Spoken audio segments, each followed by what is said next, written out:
Hello friends, welcome to बनाओ frame. काफी लंबे टाइम बाद में इस सीरीज का एक और एपिसोड आ चुका है। नाउ अब इस एपिसोड को शुरू करते हैं। पिछले एपिसोड के अंत तक मैंग और सोनिया एक अलग मिशन पर निकले हुए थे। इन्हें पता लगाना है कि किस वजह से इन सारे लोगों की डेथ हुई और इन मॉन्स्टर्स के ऊपर ऐसा क्या इफेक्ट हुआ है जिस वजह से ये ह्यूमंस के ऊपर दोबारा से अटैक करना शुरू कर दिया है। क्योंकि ये सारे मॉन्स्टर्स पूरी तरह से पालतू थे जो किसी भी हालत में वो ह्यूमंस के ऊपर अटैक नहीं कर सकते। इनका इस तरीके से ह्यूमंस पर अटैक करना काफी ज्यादा अजीब है। जब मिंग और सोनिया साथ में इन लोगों के ऊपर ये सब रिसर्च कर रहे होते हैं तो इन्हें पता पड़ता है एक जंक यार्ड है जहाँ पर कुछ टाइम पहले मॉन्स्टर्स का यूज किया जा रहा था। वहीं पर सबसे पहले इस तरह की घटना दिखाई दी थी। वहाँ पर काफी सारे ट्रश ईटिंग मॉन्स्टर्स ने काफी ज्यादा एबनॉर्मल बिहेवियर दिखाते हुए किस दूसरी जगह पर भागने की कोशिश की थी। जब मैंग और सोनिया इस जगह पर सब पता लगाने के लिए पहुंचते हैं तब ये पता चलता है कि इस खबर को ज्यादा बाहर लीक नहीं होने दिया गया क्योंकि इस खबर के पीछे बहुत सारे लोगों का नाम जुड़ा हुआ था। इसके अलावा इन दोनों को ये खबर पता चलती है कि जिस रास्ते से ये सारे मॉन्स्टर्स यहाँ से भागे थे उस रास्ते को अभी बंद नहीं किया गया है, लेकिन कोई भी वहाँ पे जाता नहीं है क्योंकि सभी को डर है हो सकता है ऊपर और भी काफी सारे मॉन्स्टर्स हो। और जिस कंपनी के वो सारे मॉन्स्टर्स थे उन्हें भी उन मॉन्स्टर्स से कुछ फिक्र नहीं है, उसे फर्क नहीं पड़ता वो मॉन्स्टर खो जाए तो खो जाए। और क्योंकि ये खबर कहीं बाहर लीक नहीं हो रही इसी वजह से कोई प्राइवेट कंपनी भी अपने लोगों को यहाँ पर नहीं भेज रही है। ये सुनने के बाद में मिंग और सोनिया खुद इस रास्ते के ऊपर आगे बढ़ने लगते हैं। यहाँ से नीचे उतरने के साथ में ही उन्हें काफी ज्यादा स्मेल आने लगती है। सुनने कहने लगती है ये स्मेल तो काफी ज्यादा खतरनाक है। इसे सुनने के साथ में ऐसा लग रहा है कि मैं जल्दी बेहोश हो जाऊंगी। मिंग कहता है अगर ऐसी बात है तो हम अभी यहाँ से वापस लौट जाते हैं, बाद में किसी और को यहाँ भेज देंगे। अभी तो इस रास्ते की एकदम शुरुआत हुई है, आगे और ज्यादा खतरे हो सकते हैं, आगे जाना सेफ नहीं होगा। सोनिया बोलती है नहीं बिल्कुल भी नहीं, हम पीछे तो बिल्कुल हटने वाले नहीं है। अगर हम ऐसे आगे बढ़ते रहेंगे हमें जरूर से कुछ न कुछ ऐसा मिलेगा जो कि आगे इस मिशन के अंदर इस गुत्थी को सुलझाने में हमारी मदद करेगा। हमें पता चलेगा कि मॉन्स्टर्स ह्यूमंस के ऊपर इस तरह से अटैक क्यों कर रहे हैं। लिन चुआन भी मुझे ऐसा चल रहा था कि ह्यूमैनिटी के ऊपर जिस भी तरह खतरे आ रहे हैं उसे हम खुद से सुलझाएं, किसी और को जबरदस्ती सबके अंदर ना भेजे। अगर हमें डर लग रहा है तो किसी और को भी लगेगा ही। सोनिया का ये जवाब मैंग को थोड़ा चौंका देता है। वो लगातार उसको देखने लगता है और मुझे लगता है लिन चुआन की अब डेथ हो चुकी है, लेकिन फिर भी उनकी बातें अभी भी इनके दिमाग के अंदर घूम रही है। वैसे ये अच्छा ही है, अब ये काफी अच्छे तरीके से ह्यूमैनिटी की रिस्पेक्ट करने लगी है। दूसरे लोगों को भी अपनी लाइफ की उतनी फिक्र है जितनी इन्हें है, ये इन्हें समझ में आने लगा है। इसके बाद में ये दोनों आगे बढ़ना शुरू करते हैं। मैंग चलते हुए आगे बढ़ने लगता है। जो रेगुलर सैंडवर्म्स होते हैं उनकी लेंथ मैक्सिमम 0.5 से 1.5 मीटर के बीच में होती है। इससे ज्यादा लंबे सैंडवर्म अभी तक देखे नहीं गए, लेकिन वो सैंडवर्म जो कि इस जंकेरे तक काम करते थे उनकी लेंथ 2 मीटर से 3 मीटर के बीच थी, क्योंकि उन सभी के ऊपर कुछ एक्सपेरिमेंट करके उनकी बॉडी को काफी बड़ा बनाया गया था ताकि उन्हें यहाँ पर सही तरीके से यूज किया जा सके। सोनिया बोलती है हाँ तुम बिल्कुल ठीक कह रहे हो, उनकी लेंथ को तो बढ़ा दिया लेकिन उनकी बॉडी को शायद ठीक से कंट्रोल नहीं किया, इस वजह से वो ज्यादा बेकाबू हो गए। ये सुनने के साथ में ही मैंग को एक संदेश होती है जिसके ऊपर लिखा है तुमने इस मिशन के अंदर 2% की प्रोग्रेस हासिल कर ली है। ये देखकर मैंग सोचने लगता है 2% की प्रोग्रेस, वो भी एकदम से। यानी इसका मतलब यहाँ से हम जिस तरह आगे बढ़ रहे हैं ये सब कुछ एकदम सही है और जो कुछ भी सोच रहे हैं ये भी काफी तक सही हो सकता है।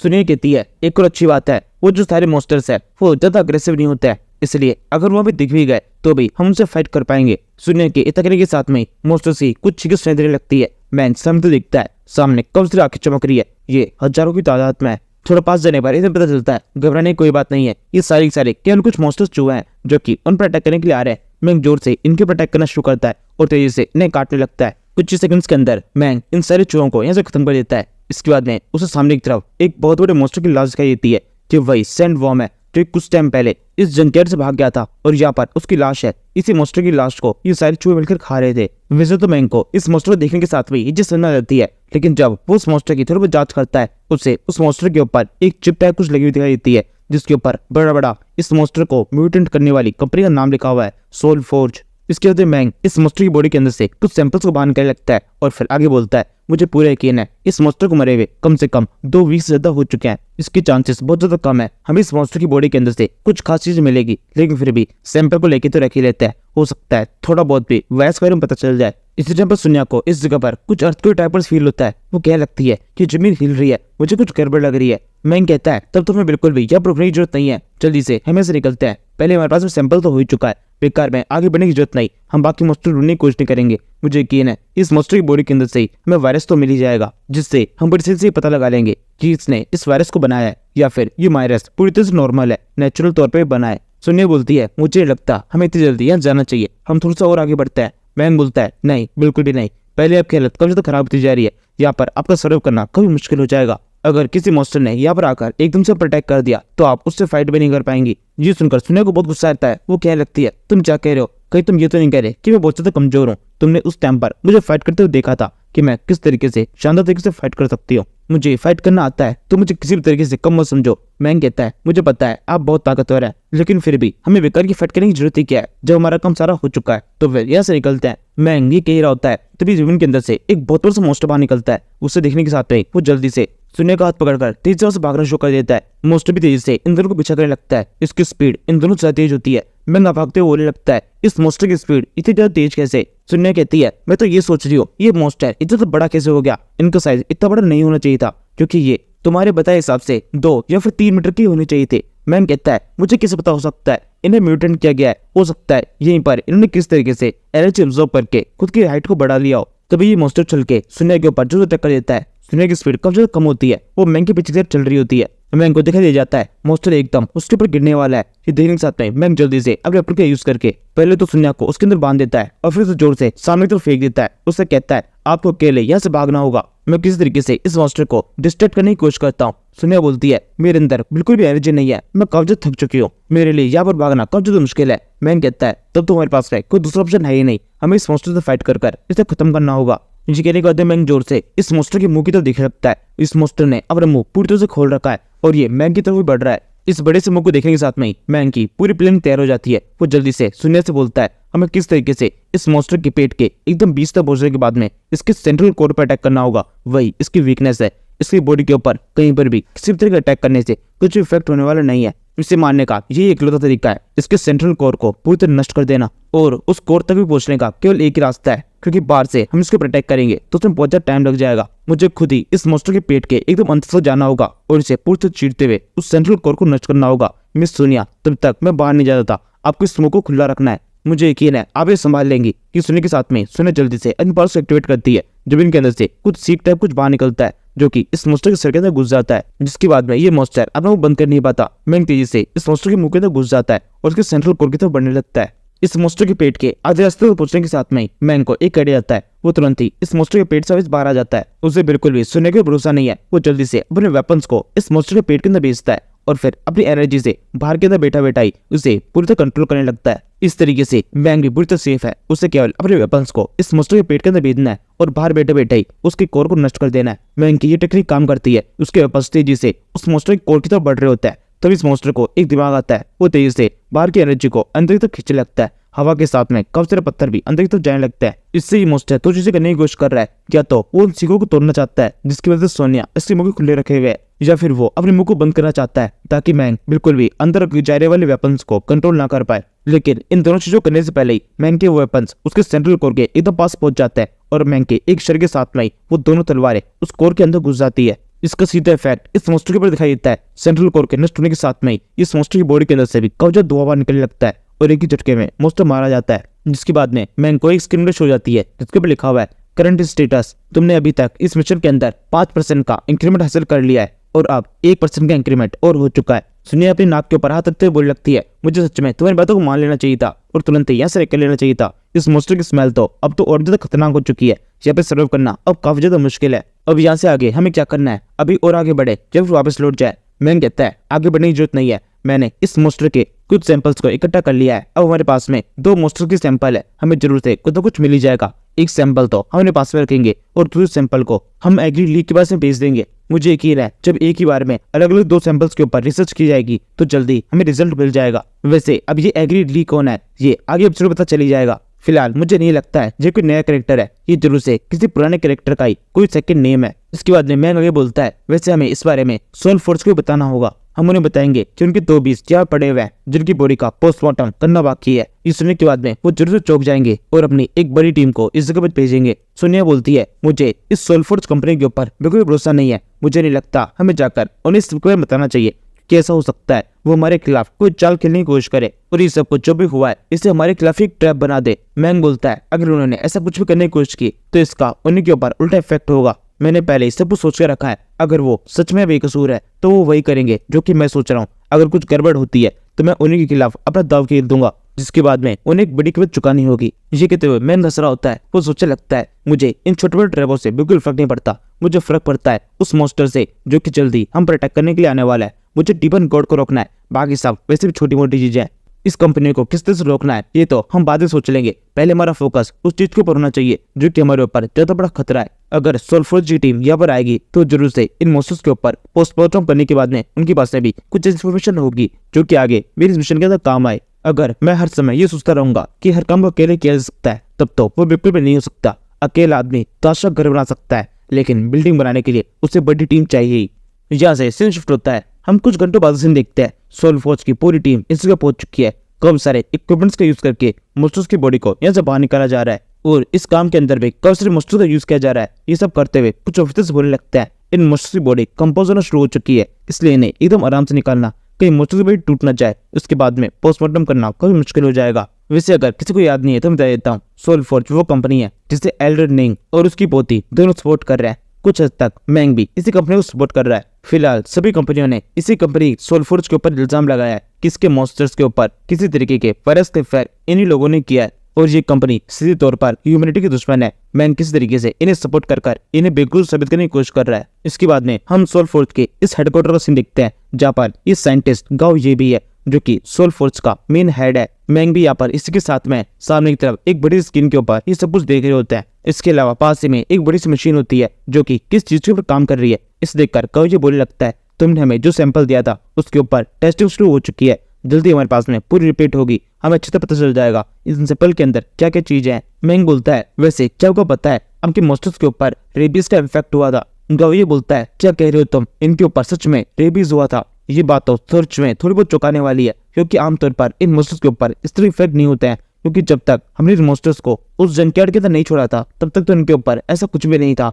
लेकिन ऐसा नहीं हो सकता कि इनकी बॉडीज के ऊपर कोई इफेक्ट डाला जाए तो इफेक्ट ना हो। ये मॉन्स्टर्स रेबीज वायरस के खिलाफ बिल्कुल भी इम्यून नहीं है, इसलिए ऐसा हो सकता है किसी और ने जबरदस्ती इनकी बॉडी के अंदर ये इन्फेक्शन डाल दिया हो। मैंग बोलता है वैसे जब आप इन मॉन्स्टर्स को म्यूटेंट करते हैं तो इनके अंदर किन किन पावर्स को इंक्रीमेंट किया जाता है। गाओ ये बोलता है सबसे ज्यादा इनकी मेंटली पावर। आमतौर पर जितनी भी म्यूटेंट कंपनीज होती है वो सारी इन मॉन्स्टर्स की स्ट्रेंथ को बढ़ाती है ताकि इन्हें कई जगहों पर यूज कर सके, लेकिन हम इन्हें मेंटली भी स्ट्रांग बनाते हैं ताकि खुद से सही कामों कर सके। ये करने में हम कुछ तक कामयाब हो चुके थे। अगर हम ये पूरी तरह से करने में कामयाब हो जाते हैं तो ये सारे एआई मॉन्स्टर्स बन जाएंगे जिनके पास में खुद की सोच समझने की क्षमता होगी और हम इन्हें जो कुछ भी काम देंगे ये उससे हमारी सोच से भी ज्यादा बेहतर तरीके से कर पाएंगे। मैंग कहता है आपको ऐसा नहीं लगता ये कुछ ज्यादा ही हो गया, आप इन मॉन्स्टर्स को गलत तरीके से इंटेलिजेंट बना रहे हैं, एक तरीके से ये हमारे दुश्मन ही है। गाओ बोलता है नहीं ऐसा नहीं है, ये सारे मॉन्स्टर्स बेवकूफ है, इन्हें पता नहीं है क्या सही और क्या गलत, इसी वजह से ये ह्यूमंस के ऊपर अटैक करते हैं और जो ये सैंडवर्म्स होते हैं इनका दिमाग तो सबसे ज्यादा स्लो होता है। इनफैक्ट जितने मॉन्स्टर्स यहाँ पर एग्जिस्ट करते हैं उन सभी में से सैंडवर्म का दिमाग सबसे ज्यादा छोटा है। अगर हम इन्हें थोड़ा सा भी इंटेलिजेंट नहीं बनाएंगे तब तो इनको किसी भी तरीके से सिखाने की या फिर इंस्ट्रक्शन देने की कोशिश कर ली जाए ये बिल्कुल भी हमारे काबू में आएंगे नहीं। अगर इन सैंडवर्म्स को कोई भी कॉम्प्लेक्स इंस्ट्रक्शन समझना है तो इन्हें थोड़ा बहुत इंटेलिजेंट तो बनना ही होगा। अभी फिलहाल हमने इस मॉडिफिकेशन प्रोसेस के अंदर इतनी प्रोग्रेस हासिल कर ली है कि हम इन सैंडवर्म्स को किसी कैट या फिर डॉग जितना इंटेलिजेंट बना सकते हैं, जो कि हमें लगता है एक काफी अच्छा स्टेप है, लेकिन अभी भी हमें काफी आगे तक जाना है। मैन बोलता है अभी भी आप आगे जाने की सोच रहे हैं, आपको ऐसा नहीं लगता एक डॉग या फिर कैट कितना इंटेलिजेंट होना इतना भी काफी होगा। मुझे तो इस सब के अंदर कुछ रिस्क लग रहा है। अगर कभी ये सैंडवर्म्स ह्यूमन जितने या फिर ह्यूमन से भी ज्यादा इंटेलिजेंट हो गए तब तो हमारे लिए खतरा क्रिएट कर देंगे, क्योंकि ये बात तो सब जानते हैं दो ताकतवर ह्यूमंस का भी एक जगह पर एक चीज को अपने कंट्रोल में रखवाना कब तो मुश्किल होता है। उन दोनों में भी लड़ाई होती है, लेकिन दो जीव जब दो काफी ज्यादा इंटेलिजेंट हो जाएंगे तब तो इन दोनों की लड़ाई होना पूरी तरह से पक्का है। दोनों ही एक चीज के ऊपर अपना प्रभुत्व पूरी तरीके से हासिल करने की कोशिश करेंगे। गाओ बोलता है नहीं तुम समझ नहीं पा रहे हो, यही फर्क है तुम में और मुझ में। क्या तुमने कभी भी किसी मॉन्स्टर का अटैक देखा है? जब कोई इंसेक्ट मॉन्स्टर्स हम पर अटैक करने की कोशिश करते हैं तो वो बिल्कुल भी हमसे डरते नहीं है, वो एक साथ हजारों की संख्या में हम पर अटैक करते हैं। हम उनके ऊपर कई सारी गोलियों के फायर कर देते हैं, उनके ऊपर कई तरह की मिसाइलें मारी जाती है और उन मॉन्स्टर्स को पूरी तरह खत्म कर दिया जाता है, लेकिन हर बार वो रुकते नहीं है, वो और भी ज्यादा संख्या में हम पर अटैक करते हैं। हम चाहें उन्हें कितना ही मार ले उन पर कोई इफेक्ट नहीं पड़ता, उनका अटैक हर बार होता है और भी ज्यादा खतरनाक होता जाता है और इसी वजह से हमारे ह्यूमंस काफी ज्यादा मारे जाते हैं। ह्यूमंस को डर लगता है लेकिन फिर भी वो इन सभी से फाइट करते हैं। ये चीज इन मॉन्स्टर्स के ऊपर बिल्कुल लागू नहीं होती, क्योंकि इनके अंदर बिल्कुल भी सोचने की क्षमता नहीं है, इसलिए इन्हें डर भी नहीं लगता। ये बिना सोचे हम पर अटैक कर देते हैं। फाइट के अंदर इन्हें ना तो किसी से डर लगता है और ना ही कोई दर्द फील होता है। इनका केवल एक ही गोल होता है, इन्हें ह्यूमंस के ऊपर अटैक करके उन्हें खत्म करना है। अब अगर मैं यहाँ पर किसी तरीके से इनके अंदर थोड़ी इंटेलिजेंस डाल दूं जिसके बाद में ये डरना शुरू कर देंगे, जिससे डॉग और कैट हमसे डरते हैं, और जब एक बार इनके अंदर डर आ गया तब तो इन्हें कंट्रोल करना भी काफी आसान हो जाएगा। जैसे हमने डॉग्स और कैट्स को कंट्रोल किया है। जिस दिन हम ये करने में कामयाब हो जाएंगे उसके बाद से ही ये इंसेक्ट मॉन्स्टर्स जो कि लगातार हम पर अटैक करने के लिए आते जाते हैं, ये सब पूरी तरह से खत्म हो जाएगा। ये फाइट का फाइनली एंड होगा और सभी ह्यूमंस एक शांति तरीके से इस वर्ल्ड के अंदर रह पाएंगे। मुझे पता है मैं जितना आसान तरीके से ये सब कुछ कह दिया, ये सब कुछ उतना आसान होने वाला नहीं है। इसके अंदर कब से गड़बड़े हो सकती है, कब से गड़बड़े हो रही है, लेकिन ये सब तो ठीक होता रहेगा। यहाँ पर हमारे पास सामने दो ऑप्शन है, या तो हम एक ताकतवर दुश्मन बना ले या फिर एक अच्छा दोस्त। इसके बाद में हम दोबारा से इस जंकर का सीन दिखते हैं जब अभी भी इन मॉन्स्टर्स को यहाँ से नीचे के साइड से बाहर निकाला जा रहा है। इन मॉन्स्टर्स का साइज काफी ज्यादा बड़ा है, इसलिए इस सब के अंदर काफी टाइम भी लग रहा है। तभी नीचे की साइड में जो जमीन होती है ये कोलैप्स कर जाती है। कुछ लोग जो नीचे की तरफ होते हैं ये नीचे की तरफ जाने लगता है। इन लोगों ने पहले ही सारे सिक्योरिटी इक्विपमेंट्स पहने हुए होते हैं, इसलिए इन्हें बिल्कुल भी खतरा नहीं है। ये ऊपर की तरफ देखते हैं, इन्हें मॉन्स्टर दिखाई देता है जो कि रस्सी से लटके हुए है। ये भी धीरे धीरे टिल्ट होने लगती है, जिसके साथ में ये मॉन्स्टर्स भी चेन पे गिरने लगते हैं। इसे देखकर अब इन ऑफिस के अंदर भगदड़ मच जाती है, क्योंकि ये गिरने से तो बच जाएंगे, लेकिन अगर कोई चीज इनके ऊपर गिर गई तो इनको बचना मुश्किल हो जाएगा। ये देखकर अब मैंग भी थोड़ा घबरा जाता है, वो उनकी मदद के लिए भागने लगता है। गाव ये बोलता है तुम्हें बिल्कुल घबराने की जरूरत नहीं है, सब कुछ पूरी तरह कंट्रोल में है। ये कहते हुए वो अपना इक्विपमेंट जल्दी तैयार करके पहन लेता है। इस इक्विपमेंट को देखकर मैंग सोचने लगता है ये क्या है, क्या ये कोई मैग्नेटिक डिवाइस है, इसकी मदद से ये करने क्या वाला है। तभी कुछ बहुत ही खतरनाक सा होता है। उस जगह पर एक बड़ा सा मॉन्स्टर आ जाता है जो कि इस मॉन्स्टर को जेल पे गिरने से बचा लेता है, और फिर इस मॉन्स्टर की लाश को खुद ही पकड़कर ऊपर तक लेके आ जाता है। इस दूसरे मॉन्स्टर की बॉडी के ऊपर एक अजीब सा स्ट्रक्चर लगा हुआ है, इसी की मदद से इसे कंट्रोल किया जा रहा है। इसके बाद में गावी हंसते हुए आगे बढ़ने लगता है, देखा देखा तुमने मेरी पावर, ये मैग्नेटिक पावर है जो कि मैंने इन्वेंट की है। इसकी वजह से हम मॉन्स्टर को कंट्रोल कर सकते हैं। इस मॉन्स्टर को मैं कंट्रोल कर रहा था जैसे किसी मशीन को कंट्रोल किया जाता है। तुम देख रहे हो हम यहाँ पर कितना दूर है, इतनी दूर से ही मैंने उस मॉन्स्टर को कंट्रोल कर लिया। इसे बोलते हैं रिमोट कंट्रोल। वैसे मैं तुम्हें बेकार में इस वक्त बता रहा हूँ क्योंकि तुमने अपनी कॉलेज लाइफ के अंदर टेमर कोर्स को एक्सेप्ट नहीं किया है। तुम तो किसी दूसरे कोर्स में हो ना। अगर तुमने टेमर कोर्स को सिलेक्ट किया होता तो मैं तुम्हें इन बीस्ट का थोड़ा बहुत एक्सेस दे देता, तुम भी इन्हें यूज करना सीख जाते। लेकिन अफसोस अब ऐसा नहीं हो सकता, तुम्हें वापस से दोबारा स्टार्ट करना होगा अगर तुम टेमर कोर्स को करना चाहते हो। वैसे क्या तुम इसे देख रहे हो, ये कितना तो बड़ा है, हम कितने छोटे से होकर कितने बड़े जीवों को कंट्रोल कर पा रहे हैं। ये काफी शानदार है, ह्यूमंस बहुत ज्यादा ताकतवर हो चुके हैं। ये मशीन हमारी पावर को प्रूव करती है। मेरी इस एक मशीन के सामने इस वर्ल्ड के अंदर जितनी मॉन्स्टर्स के खिलाफ फाइट करने वाली मशीन बनी है, मॉन्स्टर को कंट्रोल करने वाली मशीन बनी है, वो सब के सब एकदम बेकार है। क्योंकि जिस तरीके से मैं मॉन्स्टर को कंट्रोल कर सकता हूँ वो कोई भी नहीं कर सकता। ये सबसे शानदार है, और इस वर्ल्ड के अंदर मैं इकलौता वो ह्यूमन हूँ जो कि इतनी दूर से भी मॉन्स्टर को कंट्रोल कर पा रहा है। मैं सबसे ताकतवर ह्यूमन हूँ। ये कहते हुए गावजी के चेहरे के ऊपर किसी हीरो वाली नहीं बल्कि एक विलन टाइप की स्माइल होती है। मैंग उसे इसी तरीके से हंसते हुए देख रहा होता है। इसी टाइम पर दो साइंटिस्ट इस जगह पहुंचते हैं। इनके पास में एक प्रोजेक्ट रिपोर्ट है। यहाँ पर आते ही कहने लगता है हमने जैसा सोचा था बिल्कुल वैसा ही हुआ है। इन सैंडवर्म्स की बॉडी के ऊपर किसी ने एक स्पेशल तरह का वायरस डाल दिया था, उसी की वजह से ये सब इस तरह की हरकतें कर रहे थे। अब सब कुछ प्रूफ हो चुका है कि सब के अंदर सोल फोर्ज की कोई भी गलती नहीं थी। जी सुनकर गावी खुश होता बोलने लगता है मुझे तो पता ही था ऐसा ही होने वाला है। अब जो हमें इस वायरस के बारे में और ये वायरस किसने बनाया है इस सब के बारे में सब कुछ पता चल जाएगा, उसके बाद में सब कुछ सेटल हो जाएगा। लेकिन कम से कम ये तो प्रूफ हो चुका है कि सब के अंदर कहीं पे भी सोल्फर की गलती नहीं है। इसे जल्दी से कोर्ट में लेके जाओ, हम वहां पर हमारी जितनी भी कॉम्पिटिटर कंपनीज है उन सभी को समेट लेंगे। वहां पर सबके सबको हम एक इतनी बड़ी सजा दिलाएंगे कि वो हमसे पंगा लेने के बारे में दोबारा कभी सोचेंगे नहीं। और उन सभी ने जो सोल्फर्स के ऊपर इतना बड़ा इल्जाम लगाया था वो भी अब हमारे ऊपर से हट जाएगा। अब मैं बहुत ज्यादा एक्साइटेड हूँ, मैं किसी को भी छोड़ने वाले नहीं हूँ, इनमें से एक भी नहीं बचेगा। गाव जी को इतना एक्साइटेड होता दिखकर मैं सोचने लगता है सच में ऐसा हो सकता है ये वायरस जिसके बारे में अभी पता चला है इसके बारे में सोल फोर्स का कोई भी रिलेशन ना हो। ये इसका मतलब मैं ये मान सकता हूँ सोल फोर्स की कोई भी गलती नहीं थी। ये सोचने के बाद में मैं बहुत ज्यादा लगता है और जाते हुए गाव जी से कहता है अब जब सब कुछ सेटल हो चुका है तो फिर मेरे यहाँ पे कोई भी काम नहीं है, मैं चलता हूँ। गावजी बोलता है हाँ बिल्कुल तुम जा सकते हो, मुझे अभी भी इस वायरस के ऊपर कुछ सेटलमेंट करना है, कुछ अच्छी सी रिपोर्ट बनानी है ताकि हम हमारे कंप्यूटर कंपनीज के ऊपर एक शानदार तमाचा लगा सके। ये सब तैयारी करने में मुझे थोड़ा बहुत टाइम तो लगेगा ही, उसके बाद में मैं फिर से तुमसे आके मिलूंगा। यहाँ से अब हम इस कंपनी के बाहर के साइड दिखते हैं। मैंग कंपनी से बाहर निकलता है, सामने की साइड में सुनिया खड़ी होती है। वो मैंग को देखते कहने लगती है क्या तुम्हारा वो ट्रैप काम किया? सोल फोर्ज उस ट्रैप अंदर फंस गई। मैंग बोलता है नहीं ट्रैप काम नहीं किया, और मुझे तो ऐसा लग रहा है सोल फोर्ज वो कंपनी है ही नहीं जिसे हम ट्रैप में फंसाने की कोशिश कर रहे हैं। असल में इस सब के पीछे किसी और का हाथ है। जब गुनिये ने पहली बार उस वायरस के बारे में सुना तो वो काफी एक्साइटेड हो चुका था, उसे देख के लग रहा था उसने पहली बार ही उस वायरस के बारे में सुना है। इसी वजह से मुझे लगता है सोल फोर्ज का इसे बिल्कुल भी हाथ नहीं है। अब मुझे लगता है हम वापस से उसी जगह पहुंच चुके हैं जहाँ से हमने शुरुआत की थी। हमें दोबारा से जिन योकिंग के पीछे लगना होगा। मुझे लगता है इस तरह के पीछे उसी का हाथ है। मिस सुनिया आपको क्या लगता है हमें कहां से जिन योकिंग के बारे में सब पता लग सकता है? सुनिया बोलती है मुझे ऐसा लगता है हमें जरूर से गोल्डफिश सिटी जाना चाहिए, वहाँ पर ही उसका रिस्क पता लग जाएगा, लेकिन वो काफी दूर है, वहाँ पर हमारा जाना बिल्कुल ठीक नहीं होगा। मैं अपने कुछ लोगों को भेज देती हूँ, वो वहाँ पे सब कुछ पता लगा के हमें इन्फॉर्मेशन दे देंगे। ये सुनकर मैंग जल्दी से उस गाड़ी के अंदर बैठ जाता है और कहने लगता है चलिए चलते हैं। सुनिया बोलती है कहाँ चलते हैं? मैंग बोलता है गोल्डफिश सिटी, आपने कहा ना, वहाँ पर हम खुद जाएंगे और खुद ही सब कुछ पता लगाएंगे, लेकिन वह जाने से पहले गाड़ी मेरे घर की तरफ ले लेना, क्योंकि मैं इस टाइम पर स्कूल यूनिफॉर्म में हूँ। वहाँ पर अगर मैं ऐसे ही जाऊंगा तो इन्वेस्टिगेशन तो ठीक तरह से नहीं होगी। यहाँ से हम गोल्डफिश सिटी का सीन देखते हैं। ये बिल्कुल भी अच्छी सिटी नहीं है, मतलब इसके नाम में ही गोल्ड है, बाकी पूरी गरीबों की सिटी है।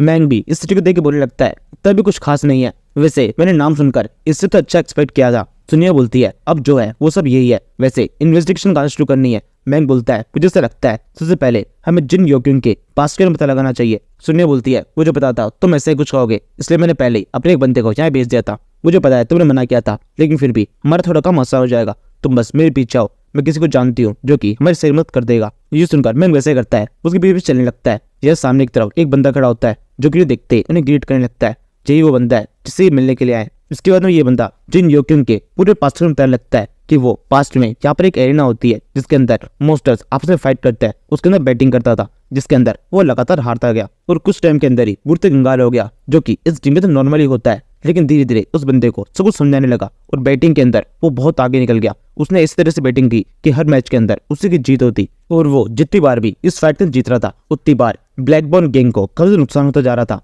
लेकिन क्योंकि ये तब भी इस गेम का पार्ट था, इसलिए उन्होंने इस चीज को इग्नोर किया। लेकिन जब ये सब कुछ बहुत ज्यादा बढ़ने लगा और जिन योक्युंग हर फाइट के जीतने लगा, तो उन्हें कुछ लगने लगा कि इसमें कुछ ना कुछ गड़बड़ है, इसलिए उन्होंने इन्वेस्टिगेशन शुरू कर दी। जिसके बाद में उन्हें पता चला कि जिन योक्युंग जिस भी मॉन्स्टर के ऊपर अपना बैट लगाया था, उसके ऊपर बैट लगाने से पहले उसके अंदर एक इंजेक्शन इंजेक्ट करता था, जिससे उस मॉन्स्टर की पावर काफी ज्यादा बढ़ जाती थी। ये करने के लिए उसने एक साइंटिस्ट जिसका नाम बगी था उसकी मदद ली थी, और बगी ने ये काम बहुत सारे पैसों के लिए किया था। ब्लैकबोर्न गैंग ने ये जानने के साथ में इसके बारे में बैट के आराम से उसको बता दिया, और उन्होंने अपना नाम इस मसले से पूरे पीछे हटाते हुए जिन योक्युंग को इस बैटिंग से हमेशा हमेशा के लिए रेस्ट्रिकेट कर दिया, और साथ में उसके ऊपर एक बहुत तगड़ा फाइन भी लगाया। ये फाइन इतना ज्यादा बड़ा था कि उसकी सारी जायदाद जितनी भी उसने अब तक बैटिंग के तो कमाई थी वो सारी सारी से छिन गई, और इसके अलावा उसका जो घर था वो भी उसी बैटिंग एजेंसी के अंदर गिरवी रखना पड़ा। लेकिन फिर भी उसका ये कर्जा खत्म नहीं हो रहा था, उसे काफी लंबे टाइम तक इसी कर्जे को चुकाना पड़ा। जिन योक्युंग के बारे में इतना ही सब कुछ नहीं है, एक और बहुत स्पेशल चीज है। अभी कुछ हफ्तों पहले ही वो यहाँ पर आया था और उसने अपने ऊपर जितना भी कर्जा था वो सारा एक ही झटके में चुका दिया, और जब वो उसे चुका रहा था तब वो काफी ज्यादा खुश था, और साथ में उसे देखकर ऐसा लग रहा था कि उसने जो ये भी अमाउंट दिया है ये सारा उसके लिए कुछ भी नहीं है। इसी के साथ ये कहानी खत्म हो जाती है। मैंग एंड में बोलता है और वो उस साइंटिस्ट बग्गी का क्या हुआ? वो दूसरा बंदा बोलता है हाँ उसकी भी एक अलग ही स्टोरी है। वो बंदा बग्गी जैसे ही जिन योक्युंग के बारे में सब पता चल गया, तुरंत ही बग्गी को चपेटे में ले लिया गया। ब्लैकबोर्न गैंग ने उसके दोनों पांव तोड़ दिए, और इसी के साथ में उसे कहानी खत्म हो गई। उसके बारे में अब कोई कुछ जानता नहीं है, वैसे शायद से वो जिंदा है और किसी गोल्डफिश सिटी के एक छोटे से कैबिनेट में रहता है। मैंग कहता है वैसे अब ब्लैकबोर्न गैंग का क्या चल रहा है, क्या वो अभी तक अपनी परफॉर्मेंस को सुधार पाई है? दूसरा बंदा बोलता है हाँ बिल्कुल, उनकी परफॉर्मेंस के अंदर काफी शानदार उछाल आई है। उन्होंने वापस से अपनी पूरे रिस्पेक्ट वापस हासिल कर ली है, और वो भी अब हर बैट के अंदर अपनी जीत को हासिल करती है। बस कुछ टाइम और उसके बाद में वो इस डे की नंबर 1 टीम बन जाएगी। मैंग कहता है और ये कब से हो रहा है, कब से उस जीत शुरू हुई? क्या ये सब कुछ उस बग्गी को पीटने के बाद से हो रहा है? वो बंदा बोलता है हाँ बिल्कुल, उसके बाद से सब शुरू हुआ है, वरना उससे पहले तो जिन योक्युंग की हर फटकन जीतता था, लेकिन जब से बग्गी को पीटा गया है उसके बाद से ही ये ब्लैकबोर्न गैंग हर फटकन जीतती आई है। मैंग कहता है मिस सुनिया, अब आपको समझ में आ रहा है यहाँ पर चल क्या रहा है? सुनिया कहती है हाँ मैं समझ गई, वैसे क्या तुम हमें लेके जा सकते हो उस ब्लैकबोर्न गैंग के पास में, क्योंकि हमें उस बंदे बग्गी से मिलना है, वो जरूर से हमें बग्गी के बारे में कुछ कुछ बता सकते हैं। दूसरा बंदा बोलता है मुझे नहीं लगता आपको बिल्कुल भी ऐसा करना चाहिए, वो जगह बहुत ज्यादा खतरनाक है, ब्लैकबोर्न गैंग बहुत डेंजरस है, वहां पर उनके सामने जाना काफी मुश्किल हो सकता है। वैसे यहाँ पर मेरा काम इन्फॉर्मेशन देना है, इसलिए मैं इन्फॉर्मेशन दे देता हूँ। वो इस टाइम पर शैडो ब्लड एरिना के अंदर है, जहाँ पर उनकी एक फाइट चल रही है। अगर सच में बग्गी उनके साथ मिल चुका है तो वो भी उन्हीं के साथ वहां पर होगा। सुनिया कहती है तो भी ठीक है, चलो वहां पर चलते हैं, बताओ मुझे शैडो ब्लड एरिना कहाँ पर है? यहाँ से अब हम इस एरिना का सीन देखते हैं। यहाँ पर कब से लोग आए हुए हैं, साथ में यहाँ पर एक अनाउंसर भी होती है जो कि इन सभी से कहने लगती है एक शानदार फाइट जल्दी शुरू होने वाली है, 2 मॉन्स्टर्स आपस में लड़ेंगे, इनमें से एक मॉन्स्टर को ब्लैकबोर्न ग्रुप ने भेजा है, जिनके मॉन्स्टर कभी भी इस फाइट के अंदर हारते नहीं है, और हमें इस फाइट से पूरी उम्मीद है कि वो ही इस फाइट में जीतेंगे, क्योंकि वो पूरी तरीके से अनडिफीटेड है। लेकिन ये बात मुझे जिस तरह से पता है आप लोग कोई फर्क नहीं पड़ता कि इस फाइट के अंदर कौन जीतता है, आपको केवल एक चीज चाहिए, 2 मॉन्स्टर के बीच में होने वाली फाइट। तो अब बिना टाइम वेस्ट किए जल्दी से इस फाइट को शुरू करते हैं। इलेक्ट्रिसिटी ग्रिड ऑन की जाए। इस अनाउंसर के इतने के साथ में वहाँ पर कुछ इलेक्ट्रिसिटी ग्रिड आ जाते हैं जिनके अंदर बिजली तेजी से दौड़ रही है। ये बेसिकली इन सारे लोगों के प्रोटेक्शन के लिए है। इसके अलावा सुनिया और मैंग भी इस जगह पहुंच चुके हैं। इसी टाइम पर इस इलेक्ट्रिक पिंजरे के एक साइड से गेट ओपन होते हैं जिसके अंदर से एक मोस्टर अंदर की तरफ एंटर करता है। ये कुछ शेर टाइप का है। इसके बाद में यहाँ पर एक दूसरा मोस्टर आता है जो कि एक ऐप है और इसके यहाँ पर आने के साथ में ऑडियंस के अंदर जितने भी लोग बैठे होते हैं वो सब तेजी से हुटिंग लाने लगते हैं और मैंग समझ जाता है कि यही वो मोस्टर है जिसको उस ब्लैकबर्न ग्रुप ने यहाँ पर भेजा होगा। यहाँ पर मैंग और सुनिया के साथ में ये स्पाई भी है जो कि इस मोस्टर देख के लगता है ये मोस्टर कब जो ताकतवर है। पिछले कई बार इसे लगातार फाइट की है और एक भी फाइट के अंदर ये किसी भी तरीके से हारा नहीं। इसने अपने अपोनेंट को बहुत बुरी तरीके से पीट दिया और इस फाइट को भी ये बड़ी से जीत जाएगा। तुम बस देखते जाओ। इस स्पाई की तकनीक के साथ में फाइट शुरू हो जाती है। ऐप आगे बढ़कर इस लैंड को अटैक करता है और ये फाइट स्टार्टिंग से पूरी तरह से एक तरफा होती है। ऐप बुरी तरीके से इस लैंड को पीटने लगता है। ये देखकर सुनिया बोलती है तुम्हें क्या लगता है, क्या सोच रहे हो तुम? मैन बोलता है ये बात तो साफ है इस ऐप के ऊपर जरूर से कोई म्यूटेंट एक्सपेरिमेंट किया गया है। इसे देखकर ये बात साफ पता चल रही है कि इसके मसल्स और इसके अलावा इसके रिफ्लेक्सेस को कब्जा तेज कर दिया है। और इसके अलावा इसके ब्रेथ की तरफ देखिए, वहां पर पिंक कलर का एक अलग सा शेड है जो कि ये बात प्रूफ कर देती है कि ये बिल्कुल नॉर्मल नहीं है। और अब हम एकदम सही जगह पहुंच चुके हैं। मैंग के तकनीक के साथ में ही लायन मोस्टर इस फाइट के अंदर हार जाता है। वो केस की दीवार पर टच हो जाता है जिससे उसकी बॉडी के अंदर भी इलेक्ट्रिसिटी दौड़ने लगती है और वो जमीन पे गिर जाता है। मैंग कहता है मिस सुनिया अब तो किसी की चीज का इंतजार करने की जरूरत नहीं है, हमें जल्दी से उस बंदे बग्गी को ढूंढना होगा, वो भी यहीं कहीं होना चाहिए। आप यहाँ पर अपनी सर्चिंग की पावर को यूज कीजिए और पता लगाइए यहाँ पर क्या चल रहा है। इन लोगों ने उस बग्गी को कहाँ पर छुपा के रखा है। सुनिया बोलती है ठीक है। जो कहने के साथ में पूरी पावर्स को यूज करना शुरू करती है और फिर कुछ सेकंड के अंदर इस एरिया को पूरी तरह स्कैन कर लेती है और कहने लगती है मुझे वो मिल चुका है। मुझे ऐसा लग रहा है उस जगह पर जहाँ पर तुम्हें वो दो गार्ड दिखाई दे रहे हैं वो उसके पीछे होगा। वहां पर मुझे किसी एक बंदे के छुपे होने का एहसास हो रहा है। मैंग कहता है ये इसका मतलब ऐसा हो सकता है वो कोई और हो। आप अच्छी तरह से लोकेट करने की कोशिश कीजिए, तब तक मैं वहां पर जाकर चेक करने की कोशिश करता हूँ। आप पूरे समय मेरे साथ में कनेक्शन बना के रखना, अगर मुझे कुछ भी पता चला तो मैं आपको बता दूंगा। यहाँ से अब हम कुछ मिनटों बाद देखते हैं मैंग इस जगह पहुंच चुका है जहाँ पर उसे ये दोनों गार्ड दिखाई दे जाते हैं और इन दोनों में से किसी की भी नजर मैंग के ऊपर नहीं पड़ी है। मैंग अपनी स्किल के यूज करके इन दोनों के पीछे आता है और फिर अपने पास से एक नीडल बाहर निकालते हुए सोचने लगता है अगर मैं नीडल किस तरीके से चुपके से इन दोनों की चुबो दी तो उसके बाद में इन दोनों के पांचों सेंसेस काम करना बंद कर देंगे और फिर मैं आसानी से अंदर जा सकता हूँ। ये पूरी तरह से टेम्परेरी होगा, बाद में इन्हें होश आ जाएगा, लेकिन तब तक तो मैं ऐसे निकल जाऊंगा। उसके बाद मैंग इन दोनों के ऊपर अपना काम कर देता है। वो इन दोनों के ऊपर अपनी नीडल चुबो देता है। दोनों बंदे जिन पे गिर जाते हैं। फिर वो आगे बढ़ना शुरू करता है और फिर सुनिया से कहता है यहाँ का एरिया देखकर ऐसा लग रहा है ये किस तरह की भूल भुलैया है जहाँ पर ऐसे ही आगे बढ़ना काफी रिस्की हो सकता है, अंदर काफी सारे लोग होंगे। सुनिया बोलती है तुम्हें बिल्कुल भी फिक्र करने की जरूरत नहीं है, मैं हर एक बंदे को स्कैन करके तुम्हें बताती रहूंगी और तुम्हें पता रहेगा कि कब तुम्हें किस तरह की मूव करनी है। ये सुनने के बाद में मैं पूरी तरह निश्चिंत जाता है और फिर वो तेजी से आगे बढ़ने लगता है। जहाँ कहीं भी सुनिया को किसी और बंदे का होने का एहसास होता है वो तुरंत ही उसे बता देती है। इससे मैंग हर एक बंदे को डॉच कर पाता है। यहाँ से जब वो अंदर की साइड जा रहा होता है तब किसी बंदे को पता नहीं चलता कि कोई अंदर की तरफ एंटर करने की कोशिश कर रहा है।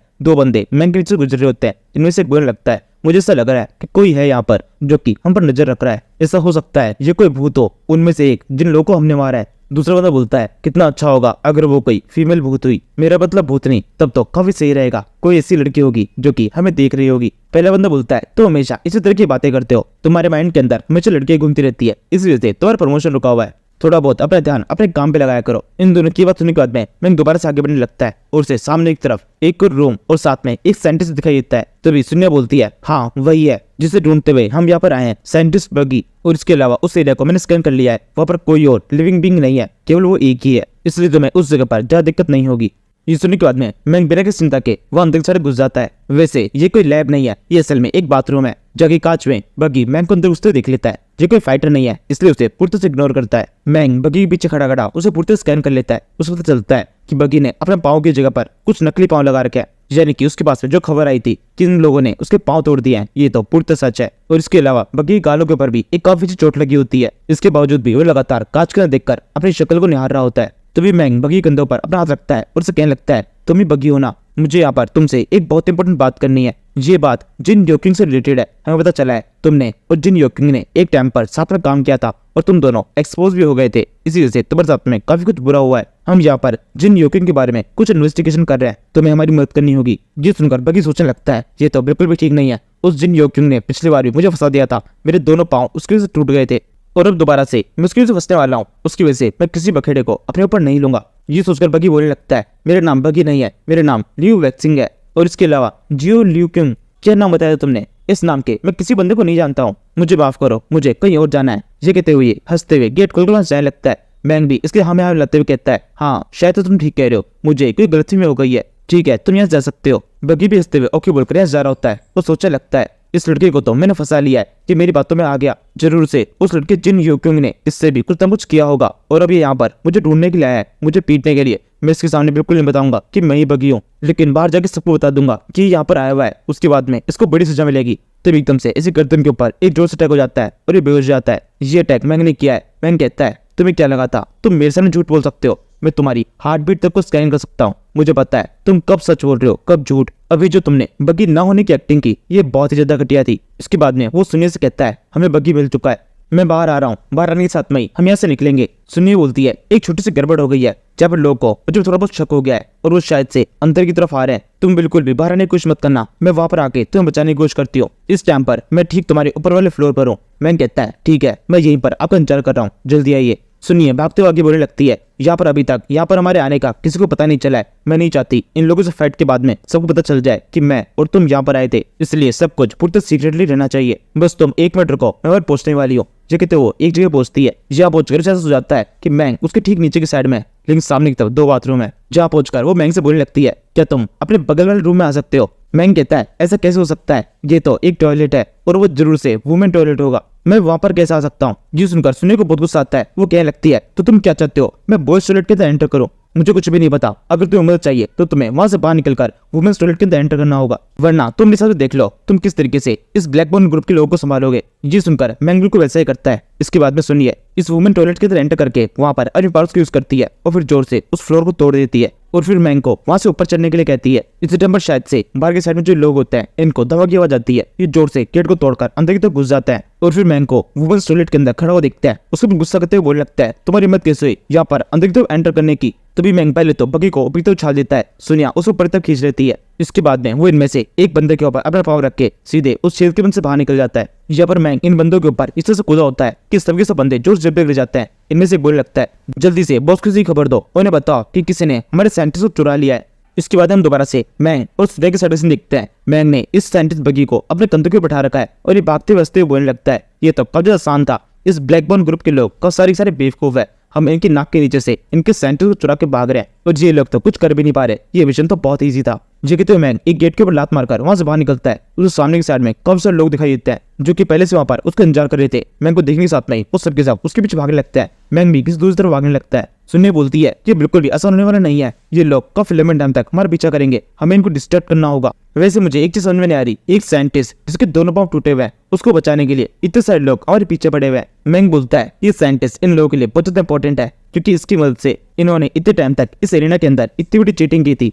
और अब अगर इसे हम चुरा के भाग रहे हैं तो ऐसा हो सकता है इन लोगों का राज बाहर खुल जाए और फिर इन लोगों के साथ में भी सेम वही होगा जो कि जिन जोकियों के साथ में हुआ था, इनके ऊपर बहुत बड़ा कर्जा लग सकता है और इस एक साइंटिस्ट की वजह से ये सारे लोग पूरी तरह कंगाल हो सकते हैं। मैंग के कहने के साथ में ही तो सामने की तरफ से किसी बहुत तेज चीज के आने का एहसास होता है। ये एक बंदूक गोली है जिसे मैंग तेजी से साइड पर डॉज कर लेता है और कहने लगता है, मेरे सेंसेस काफी ज्यादा तेज है, मैं बुलेट्स को भी डॉज कर सकता हूँ और इसके अलावा मेरी एक और पावर काफी ज्यादा बढ़ चुकी है, मैं किसी भी चीज को बुलेट की रफ्तार से थ्रो कर सकता हूँ। अब इस पावर को देखो। जी कहने का तो मैंग उसके पास में जो निडल होती है उसे काफी तेजी से उस दिशा में फेंक देता है जहाँ से वो गोली आई होती है, जिससे जाकर इस स्नाइपर की आंख के अंदर घुस जाती है और इस स्नाइपर जोर से चिल्लाता हुआ चेन पर गिर जाता है। इसके बाद में मैंग और सुनिए इस सिटी के एकदम एंड पहुंच जाते हैं। क्या सामने की तरफ गेट है जहाँ से इस सिटी से बाहर निकला जा सकता है। तभी उन्हें वह सामने की तरफ भी एक बंदा दिखाई देता है जो कि अकेला उनकी तरफ बढ़ रहा है। ये देखकर मैंग को पहले तो लगता है कि यहाँ पर उनकी मदद करने के लिए आया है, क्योंकि इसके अंदर बिल्कुल भी आक्रोश नहीं है, एकदम शांति से बढ़ रहा है, बिल्कुल भी गुस्से में भी नहीं है। वो इस बारे में सुनिया को बताता है। सुनिया उसे देखते पहचान जाती है और फिर कहने लगती है, नहीं ऐसा बिल्कुल भी नहीं है, ये बहुत खतरनाक है, शायद से इसका नाम सुनकर तुम इसे पहचान जाओगे, इसका नाम शेन जियोपैंग है। ये कहने के बाद में वो अपनी एक पावर को यूज करती है जिससे जमीन उखड़ जाती है और वहाँ पर नीचे की साइड में जो टनल्स होती है उनके लिए एक दरवाजा ओपन हो जाता है। ये तेजी से इस खड्डे के अंदर कूद जाते हैं। मैंग आगे भागते हुए बोलने लगता है, मैं इस बंदे को जानता हूँ, ये थंडरबोल्ट टीम का वाइस कैप्टन है और इसके अलावा मेरा एक काफी अच्छा दोस्त है। जिस टाइम पर मैं स्कूल के अंदर था तब इसने एक बार मेरी मदद की थी, मेरी जान बचाई थी। मुझे नहीं लगता हमें इससे यहाँ से भागने की जरूरत नहीं है, हम इससे मदद मांग सकते हैं। तभी सुनिया भी उस खड्डे के अंदर कूद जाती है और इन पर्स को यूज करके उस खड्डे को बंद करते हुए आगे बढ़ने लगती है। नहीं, ऐसा बिल्कुल भी नहीं है, ये बंदा बहुत खतरनाक है, मुझे से लग रहा है इसके पास में डबल आइडेंटिटी है और हमें इस तरीके से इसके सामने जाना बिल्कुल भी ठीक नहीं होगा। और इस सबसे बढ़कर मैं नहीं चाहती किसी को भी पता चले कि तुम और मैं यहाँ पर आए हैं। मैंगचो बोलता है इन्होंने अपनी आइडेंटिटी बदल रखी है, इसका मतलब क्या है? इसी टाइम पर ये ऊपर की साइड छत दोबारा टूटती है। शेन योपेंग जो कोई बंदा ऊपर की तो घूम रहा था ये नीचे आ जाता है और फिर आगे बढ़ने लगता है। इसका मतलब मैं तो समझाता हूँ, इस टाइम पर मैं क्रिमिनल कोर्ट के लिए काम कर रहा हूँ और उन्होंने मुझे टास्क दिया है मुझे किसी भी तरीके से इस साइंटिस्ट को उनके सामने खड़ा करना होगा, क्योंकि उन्हें शक है कि हाल ही में जो मॉन्स्टर्स के अटैक ह्यूमन के ऊपर हुए थे उस सब के पीछे इसका हाथ भी हो सकता है। मैंगचाओ, सुनिया, तुम दोनों के ऊपर एक काफी बड़ा आरोप लगा है। तुम एक सस्पेक्ट को इस तरह चुरा के भाग रहे हो, उसे मेरे हवाले कर दो, वरना मुझे ना चाहते हुए भी तुम दोनों के ऊपर भी कार्रवाई करनी पड़ेगी और उसके बाद में तुम दोनों को एक बड़ी सजा हो सकती है। सुनिया कहती है इसकी बात तो सुनकर बिल्कुल रुकने की जरूरत नहीं है, बस आगे भागते रहो। ये कहती दोबारा से बार यूज करती है जिससे ऊपर की साइड छत एक और जगह टूट जाती है। अब यहाँ से बाहर निकलने का रास्ता बन चुका है। सुनिया की बोलती है इस छत से बाहर निकलो, हमें दोबारा से यहाँ से निकलना होगा। ये सुनकर मैंग वैसे करता है, वो तेज से इस छत बढ़ने लगता है। तभी ये शेन योपेंग अपनी हाई स्पीड यूज करके मैंग के पास में आता है और उसके पास से इस सेंटर को कोस कर वहां से भागने लगता है। सुनिया इसे रोक लेती है, इसके सामने की साइड में आ जाती है। योपेंग बोलता है इसे तो हर हाल में मैं ऐसे लेके जाऊंगा, चाहे तुम दोनों को भी मुझे बुरी तरह से पीटना क्यों ना पड़े, क्योंकि ये मेरा एक बहुत बड़ा टास्क है और मुझे हर हाल में इसे कंप्लीट करना है। इसके ऊपर एक बहुत बड़ा आरोप लगा है, इसलिए यहाँ से भगाया नहीं जा सकता। लेकिन तुम्हें चिंता की जरूरत नहीं है, इसलिए जाने के बाद में हो सकता है तुम दोनों को अरेस्ट करने के लिए भी कोई ना कोई यहाँ पर आ जाए। सुनिया बोलती है तुम्हें कोई भी किसी भी तरीके से हमारी मदद करने की जरूरत नहीं है, इस बंदे को हम ही क्रिमिनल कोर्ट तक लेके जाएंगे। वैसे भी हम इसे किडनैप नहीं कर रहे थे, बल्कि कोर्ट के अंदर ही लेके आ रहे थे, इसलिए अब तुम्हारे रास्ते में मत आओ, इसे हमारे वाले वापस से कर दो, हम ये सब कुछ अपने तरीके से देख लेंगे। ये कहते सुनिया अपनी पावर को यूज कर रही होती है, जमीन के अंदर से एक बहुत बड़ा स्नेक बाहर निकलता है जो कि योपेंग के ऊपर अटैक करने के लिए एकदम तैयार है। ये देखकर साइंटिस्ट जो कि धीरे से बेहोशी का नाटक कर रहा था वो सोचने लगता है इन दोनों के बीच में जल्दी फाइट शुरू होने वाली है, हो सकता है मुझे मौका मिल जाए और मैं यहाँ से निकल पाऊँ। मुझे फिलहाल किसी भी तरीके की मूवमेंट नहीं करनी चाहिए, इनको पता नहीं लगना चाहिए कि मैं होश में आ चुका हूँ। जैसे ही मुझे सही मौका मिलेगा मैं यहाँ से भाग जाऊंगा। इसी टाइम पर सुनिया के पास में जो स्नेक होता है वो जोर से शेन योपेंग के ऊपर अटैक कर देता है। शेन योपेंग इस छत से बाहर निकलकर अटैक को डॉच करता है और फिर यहाँ से भागने की कोशिश करता है। इसी टाइम पर इस साइंटिस्ट को एकदम सही मौका मिल जाता है कि जल्दी से कहता है यही एकदम सही मौका है। इसे देखकर शेन योपेंग थोड़ा चौंक जाता है, तभी वो अपने थ्रस्टर का यूज करता है और उड़ते हुए यहाँ से भागने लगता है। जी देखकर सुनिया को शेन योपेंग के ऊपर काफी गुस्सा आने लगता है, वो उसे घूरने लगती है, जिसे घूरते हुए उससे कह रही हो कि तुम यही करना चाहते थे ना, तुम्हारी वजह से ये सब कुछ हो रहा है। महंगी देकर समझ जाता है कि जल्द ही इन दोनों के बीच में लड़ाई शुरू हो सकती है, इसलिए वो पहले तो साइंटिस्ट के बीच भागना शुरू करता है और फिर इन दोनों से बोलता है हम दोनों सभी को साथ में काम करना होगा, तभी हम इस बंदे को पकड़ सकते हैं, वरना तो हम सबके सब आपस में लड़ते रह जाएंगे और ये बंदा बग्गी यहाँ से भागने में कामयाब हो जाएगा। ब्रदर शेन योपेंग बेकार की लड़ाई को बंद कीजिए और इसे पकड़ने पर फोकस कीजिए। मैंग का ये आइडिया इन दोनों को बिल्कुल पसंद नहीं आता, ये दोनों एक दूसरे से मुंह फेर लेते हैं। मैंग अकेला ही इसका पीछा करने लगता है। बग्गी बोलता है तुम मुझे पकड़ नहीं सकते हो, मुझे ऐसे जाने दो। मैंग बोलता है नहीं, बिल्कुल भी नहीं, हमें अच्छी तरह से पता है तुम्हारे पास में कौन से बड़े बड़े राज है और जो हमें पता लगाना है वो सब कुछ हमें तुमसे पता लगेगा। तुम तो यहाँ से भाग नहीं सकते हो, तुम्हें पकड़ के मैं जरूर से यहाँ से लेके जाऊंगा। बग्गी बोलता है ऐसा बिल्कुल भी होने वाला नहीं है, क्योंकि मेरे साथ के काफी सारे लोग यहाँ पर है, अगर तुमने ज्यादा लंबे टाइम तक मेरा पीछा करने की कोशिश की तो जरूर से तुम्हें देख लेंगे और फिर तुम मारे जाओगे। तुम अपने साथ जितने भी लोग हैं उन्हें भी मरवा दोगे। बेकार में अपने दोस्तों के ऊपर किसी तरह खतरा मत लो, यहाँ से लौट जाओ। ये कहते हुए अपने पास से एक छोटी सी बोतल बाहर निकाल लेता है, इससे क्या करने वाला है इसके कुछ भी करने से पहले ही मैंग अपने पास से काफी सारे निडल्स को बाहर निकालता है और फिर आगे बोलता है तुम अपनी चिंता करो, देखो अब तुम्हारे साथ में क्या होने वाला है। ये कहते हुए वो इन सारे निडल्स को बग्गी की तरफ शूट कर देता है। पिछले एपिसोड में हमने देखा था बग्गी के दोनों पाँव टूट चुके थे, इसी वजह से उसने जो भी पाँव लगा रखे हैं ये सारे नकली है और इन्हीं के अंदर थ्रस्टर फिट है। मैंग की शूट की हुई ये सारी निडल सीधे इस थ्रस्टर के अंदर घुस जाती है, जिससे ये खराब हो जाता है। बग्गी तेजी से जिनके ऊपर गिरने लगता है। इसी की रफ्तार को और ज्यादा बढ़ाते हुए मैंग तेजी से इसके पास में आकर इसे पीछे की साइड से पकड़ लेता है और उसके बाद में उसका ध्यान जाता है इस बंदे के हाथ में ये छोटी सी बोतल है जिसे ये छोड़ने की कोशिश करता है, तो ये मैंग इसे कसकर पकड़ लेता है और फिर सिस्टर सुनिया से बोलता है सुनिया कुछ कीजिए, हम नीचे गिर रहे हैं। इसी टाइम पर सुनिया ठीक उस जगह पहुंच जाती है और फिर कहने लगती है बिल्कुल चिंता मत करो, तुम्हारी लैंडिंग एकदम सेफली होगी। ये कहते हुए वो अपनी पावर को यूज करती है, जमीन के अंदर से एक रैप बाहर आ जाता है जिसके ऊपर स्लाइड करते हुए मैंग तो परफेक्टली लैंड होता है, लेकिन यार बग्गी की हालत कब तक खराब हो जाती है, वो पूरी तरीके से जमीन के ऊपर घिसट जाता है। इसके बाद में मैंग इस बंदे पैंग से बोलने लगता है हमने इस बंदे को आपके हवाले कर दिया था, ये मत कहना कि आपने जबरदस्ती छीना था, चाहे कैसे भी हो आप इसे हमसे छीनने में कामयाब हो गए थे, लेकिन फिर भी ये आपसे भाग गया।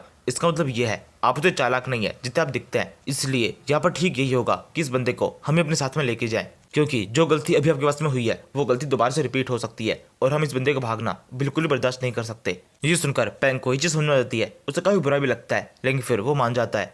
जहाँ से सीन शिफ्ट होता है, सब कुछ पूरी तरह शांत हो चुका है। मैंग और सुनिया एक होटल के अंदर आराम से बैठे हुए हैं और कुछ खाना वगैरह खा रहे हैं। यहाँ पर सुनिया एक अलग ही अवतार में दिखाई देती है। उसका इस टाइम पर खाने में भी कुछ खास ध्यान नहीं है। वो मैंग से बोलने लगती है, तुमने ऐसा क्यों किया? उस बंदे बगी को हमने कितनी मुश्किल से पकड़ा था, इसके बावजूद भी तुमने उसे उस बंदे पैंग के हवाले कर दिया। अगर हम उसे पकड़कर कोर्ट के अंदर लेके जाते तो हमारा कितना नाम होता, सब लोग हमारी इन्वेस्टिगेशन को देखते, इसके बाद में लोगों को हमारे बारे में और भी ज्यादा पता चलता, हम और ज्यादा फेमस हो जाते। मैंग कहता है, हाँ आप ठीक कह रही हैं, ये सब कुछ हो सकता था, लेकिन ये तो एक बहुत छोटी सी मछली है, हमने बग्गी को पकड़ा है, उससे कुछ होगा नहीं। और ऐसी छोटी मोटी शोहरत का हम करेंगे भी क्या? मेरा निशान तो एक बड़ी मछली के ऊपर है, मुझे पता लगाना है असल मायनों में इस वक्त पीछे है कौन। इसलिए अभी हमें अपना मेन फोकस उसके ऊपर रखना चाहिए। हमें एक स्पेशल टारगेट को पकड़ना है। बस एक बार मुझे टारगेट दिखाई दे जाए, उसके बाद में हमें कोई रोक नहीं पाएगा। सुनिया बोलती है, तुम्हारी बात एकदम गलत है, ऐसे छोटे मोटे मौके को हाथ जाने देंगे तो बड़े मौके मिलना भी काफी ज्यादा मुश्किल हो जाएगा, क्योंकि किसी भी स्पाई यूनिवर्स के अंदर फेम धीरे धीरे मिलता है और जब इस फेम का लेवल बढ़ता जाता है तो हमें और भी बड़े बड़े तरीके के केस मिलते जाएंगे। मैंग कहता है, मुझे पता है, लेकिन इस बार तो जैसे चल रहा है वैसे चलने देना होगा, क्योंकि पैंग ने बग्गी को पकड़ लिया है, इसलिए वो जल्दी जल्दी इस सारी इन्वेस्टिगेशन को कंप्लीट करने की कोशिश करेगा और हमें जल्दी से रिपोर्ट मिल जाएगी कि मॉन्स्टर्स का जो ये बिहेवियर था ये किस कारण से था। और फिलहाल के लिए मैं केवल उसी रिपोर्ट का इंतजार कर रहा हूँ। मैंग ये कह रहा होता है, तभी से वहां पर किसी का होने का एहसास होता है। वो जल्दी से बाहर की तरफ देखता है, एक बंदा जिसका नाम मा होंग है वो अपने काफी सारे बॉडीगार्ड के साथ में उस जगह से गुजर रहा है। मैंग उसे देखते पहचान जाता है और सोचने लगता है, ये यहाँ पर कर क्या रहा है, मुझे इसका पीछा करना चाहिए। इसके बाद में वो लेडी सुनिया से कहता है, मिस सुनिया आप यहीं पर बैठिए, इस खाने को एंजॉय कीजिए, मेरे पास में एक बहुत इंपॉर्टेंट काम आ गया है और मुझे उसके लिए जाना है। ये सुनकर सुनिया को बहुत गुस्सा आता है। वो मैंग से बोलने लगती है, ये ठीक नहीं है, तुम ऐसे पीछे छुट कर नहीं जा सकते। मैंग कहता है, मुझे जाना तो पड़ेगा ही, एक इमरजेंसी आ गई है, आप अपने कॉल को पूरी तरह चालू रखना। ऐसा हो सकता है मैं जिस काम के लिए जा रहा हूँ उसमें मुझे आपकी जरूरत पड़ जाए। ये कहने के बाद में वो होटल में से बाहर आ जाता है। सुनिया भी दिव्य पीछे उसके साथ में बाहर आती है और फिर उसे कहने लगती है, ये तुम कर क्या रहे हो? इसके बाद में उसकी नजर सामने की तरफ इन लोगों की भीड़ की ओर पड़ती है। ये सारे बॉडीगार्ड कहीं पे जा रहे हैं। इसे देखने के साथ में ये समझ लगता है कि मैंग भी इन्हीं का पीछा कर रहा है। सुनिया आगे बोलती है, ये लोग है कौन, तुमसे क्या छुपा रहे हो, मुझे सब कुछ बताओ। मैंग कहता है, मैं आपको सब कुछ बताऊंगा, लेकिन अभी नहीं। यहाँ से हम इस बंदे माहोंग को देखते हैं जो कि अपने ग्रुप के साथ में एक दूसरे बंदे के सामने पहुंचता है। ये एक जंकयार्ड है। ये माहोंग वो बंदा है जो कि सुपरनोवा गिल्ड के लिए काम करता है और हमारे हीरो मैंग एल्डर गू की वजह से इसे जानता है। यहाँ पहुंचने के बाद में माहोंग सामने खड़े हुए इस बंदे से बोलने लगता है, तुमने ये बिल्कुल भी ठीक नहीं किया, तुम अपनी पावर्स का बहुत गलत तरीके से यूज कर रहे हो, मेरे लोगों को डराने की कोशिश कर रहे हो, इस तरह की हरकतें करना बंद कर दो वरना तुम्हें इसकी सजा मिलेगी। सामने वाला बंदा जिसके पास में एक मैकेनिकल हैंड है वो बोलने लगता है, मैं ऐसा क्यों ना करूं, मैं बहुत ज्यादा ताकतवर हूं और वैसे भी हम दोनों बिजनेस के अंदर है, हमें यहाँ पर अपनी पावर्स का यूज तो करना ही होगा ताकि हम अच्छी तरह से प्रॉफिट कमा सके। मेरे को प्रॉफिट कमाना है, इसलिए मैं अपनी पावर्स का यूज कर रहा हूँ। क्या तुम्हें इससे कोई प्रॉब्लम है? अगर प्रॉब्लम है तो तुम्हारी प्रॉब्लम है, खुद सुलझा लो। माहोंग कहता है, अच्छा ऐसी बात है तो फिर ठीक है, अपनी प्रॉब्लम को मैं खुद सुलझा लेता हूँ, अभी हम आपस में फाइट करते हैं, इसके बाद पता चल जाएगा कौन ज्यादा पावरफुल है। माहोंग की ये बात सुनकर उसके साथ में ये पीछे की साइड में जितने बॉडीगार्ड होते हैं ये सबके सब इस दूसरे बंदे की तो बढ़ना शुरू कर देते हैं। माहोंग आगे बोलता है, देख रहे हो ये वही फाइट है जो कि तुम मांग रहे थे, अब मैं तुम्हें यही देने वाला हूँ।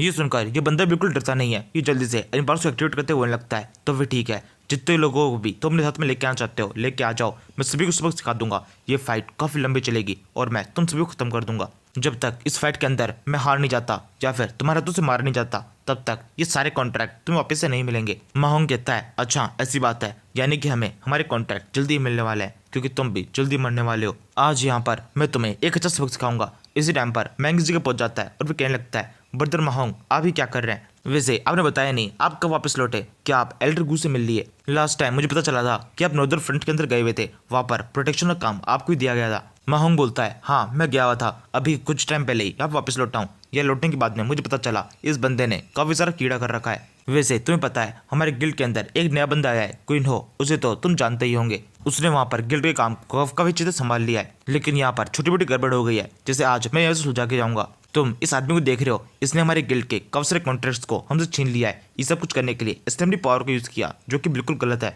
हमारे पास में जितने भी कॉन्ट्रैक्ट आ रहे हैं ये उन लोगों को धमकाकर अपनी साइड में कर ले रहा है। जिसको ये बंदा गुस्सा से बोलने लगता है, तो बिजनेस इस तरह से होता है, अगर तुम्हारे पास वो कॉन्ट्रैक्ट आ रहे हैं अगर वो मुझे चाहिए तो मुझे यही सब करना पड़ेगा और मैं इसे किसी भी तरह से गलत नहीं मानता हूँ। जब ये बंदा ये सब कुछ कह रहा होता है तो मैंग सोचने लगता है, ये कैसे हुआ, क्वीन हो सुपरनोवा गिल्ड के अंदर ऐड हो गया और इसके बारे में मुझे पता ही नहीं चला।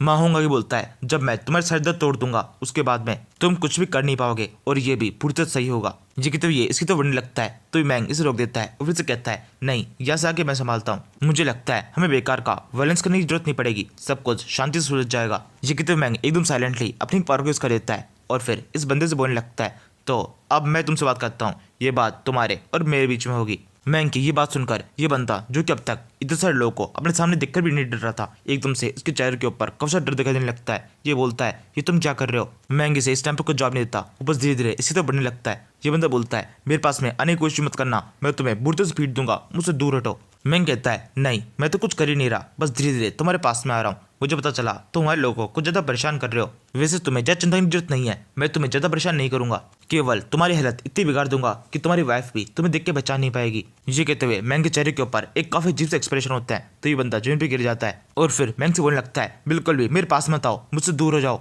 मैंग रुकता नहीं है, वो इसके एकदम पास में आ जाता है। ये बंदा बोलता है, ठीक है मैं अपनी हार मानता हूँ, तुम्हें जो चाहिए तुम्हें वो मिल जाएगा। ये सुनकर मैंग के चेहरे के ऊपर एक हल्की स्माइल आ जाती है। इसके बाद में वो अपने हाथ को इस बंदे की तरफ बढ़ाता है और सोचने लगता है, आखिरकार मैंने अपनी गिली थ्रस्ट स्किल का यूज कर ही लिया, अब तक कितनी बार एक्टिवेट किया हूँ, फाइनली इस बार यूज करने का मौका मिला। मैंग जब ये सोच रहा होता है तो इस बंदे का डर और ज्यादा बढ़ने लगता है। इसे ये हाथ अपनी तो बढ़ता दिखाई देता है। ये रोते हुए कहने लगता है, मैंने कहा ना तुम्हें जो कुछ भी चाहिए तुम्हें मिल जाएगा, मैं अपनी हार मान चुका हूँ। इसके इतना कहने के साथ में ही सब कुछ एकदम से सही हो जाता है। मैंग इसे कंधे के ऊपर हाथ रखता है और फिर इसे कहने लगता है, मैं तुम्हें कुछ कर थोड़े रहा हूँ, तुमने अपनी गलती एक्सेप्ट कर ली, इतना काफी है। अब मैं तुम्हारे सामने एक नई डील रखता हूँ, हम दोनों साथ में काम कर सकते हैं, प्रॉफिट भी शेयर कर लेंगे। मैंग की इस बात को ये बंदा बिना किसी भी तरह की शर्त रखे तुरंत ही एक्सेप्ट कर लेता है। इसके बाद में मैंग दोबारा से खड़ा होता है और फिर माहौंग की तो बढ़ते बोलने लगता है, देखो ये प्रॉब्लम तो बड़ी जल्दी सॉल्व हो गई। वैसे मैं कोहिनूर के बारे में और भी जानना चाहूंगा, वो आपकी गिल्ड के अंदर किस तरह से काम कर रहा है, उसकी काबिलियत के बारे में मुझे थोड़ा बहुत और बताइए। मैंग जब ये कहता है तो ये माहौंग कब से चौंका हुआ होता है। ये सोचने लगता है ये प्रॉब्लम इतनी आसानी से सॉल्व हो गई,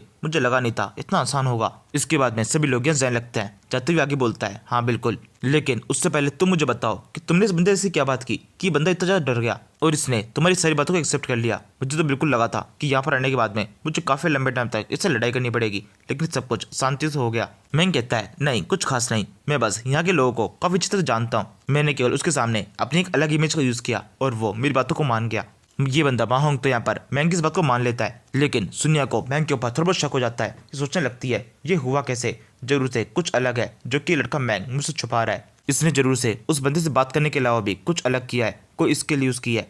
इसकी कुछ देर बाद में हम तीनों को एक गाड़ी के अंदर दिखता है। ये कार कब शानदार है, कब तेज रफ्तार से चलती जा रही है। मैंग और माहौंग या पीछे की साइड में बैठे हुए हैं। मैंग माहौंग से बोलता है, वैसे मुझे कोहिनूर के बारे में और बताइए, वो किस तरीके से आपके गिल्ड के साथ शामिल हो गया। माहौंग बोलता है, इसकी एक काफी लंबी कहानी है। मैंग सोचने लगता है, मुझे तो बिल्कुल समझ में नहीं आ रहा कि कोहिनूर को उस गिल्ड के अंदर शामिल किया क्यों, कहीं ऐसा तो नहीं उसने मेरे नाम का यूज कर लिया हो कि वो मेरा दोस्त है। लेकिन नहीं, ऐसा भी नहीं हो सकता, इस गिल्ड के अंदर मेरी इतनी जान पहचान भी नहीं कि मेरे नाम से उसे गिल्ड में एडमिशन मिल जाए। इसके अलावा ऐसा भी हो सकता है उसे गिल्ड में ज्वाइन होना एक मजबूरी की तरह हो, क्योंकि उसके पास में पैसों की कमी हो चुकी हो। मैंग जब ये सोच रहा होता है तो सुनिया जिसे उसकी मन की समझ जाती है, वो उसे कहने लगती है, मैंग तुम्हें ज्यादा परेशानी की जरूरत नहीं है, कोहिनूर ने हाल ही में मुझे कुछ माइनिंग राइट्स बेचने की कोशिश की थी जो कि बहुत ज्यादा महंगे थे। इसका मतलब एक बात तो पक्की है, उसके पास में पैसों की बिल्कुल भी कमी नहीं है।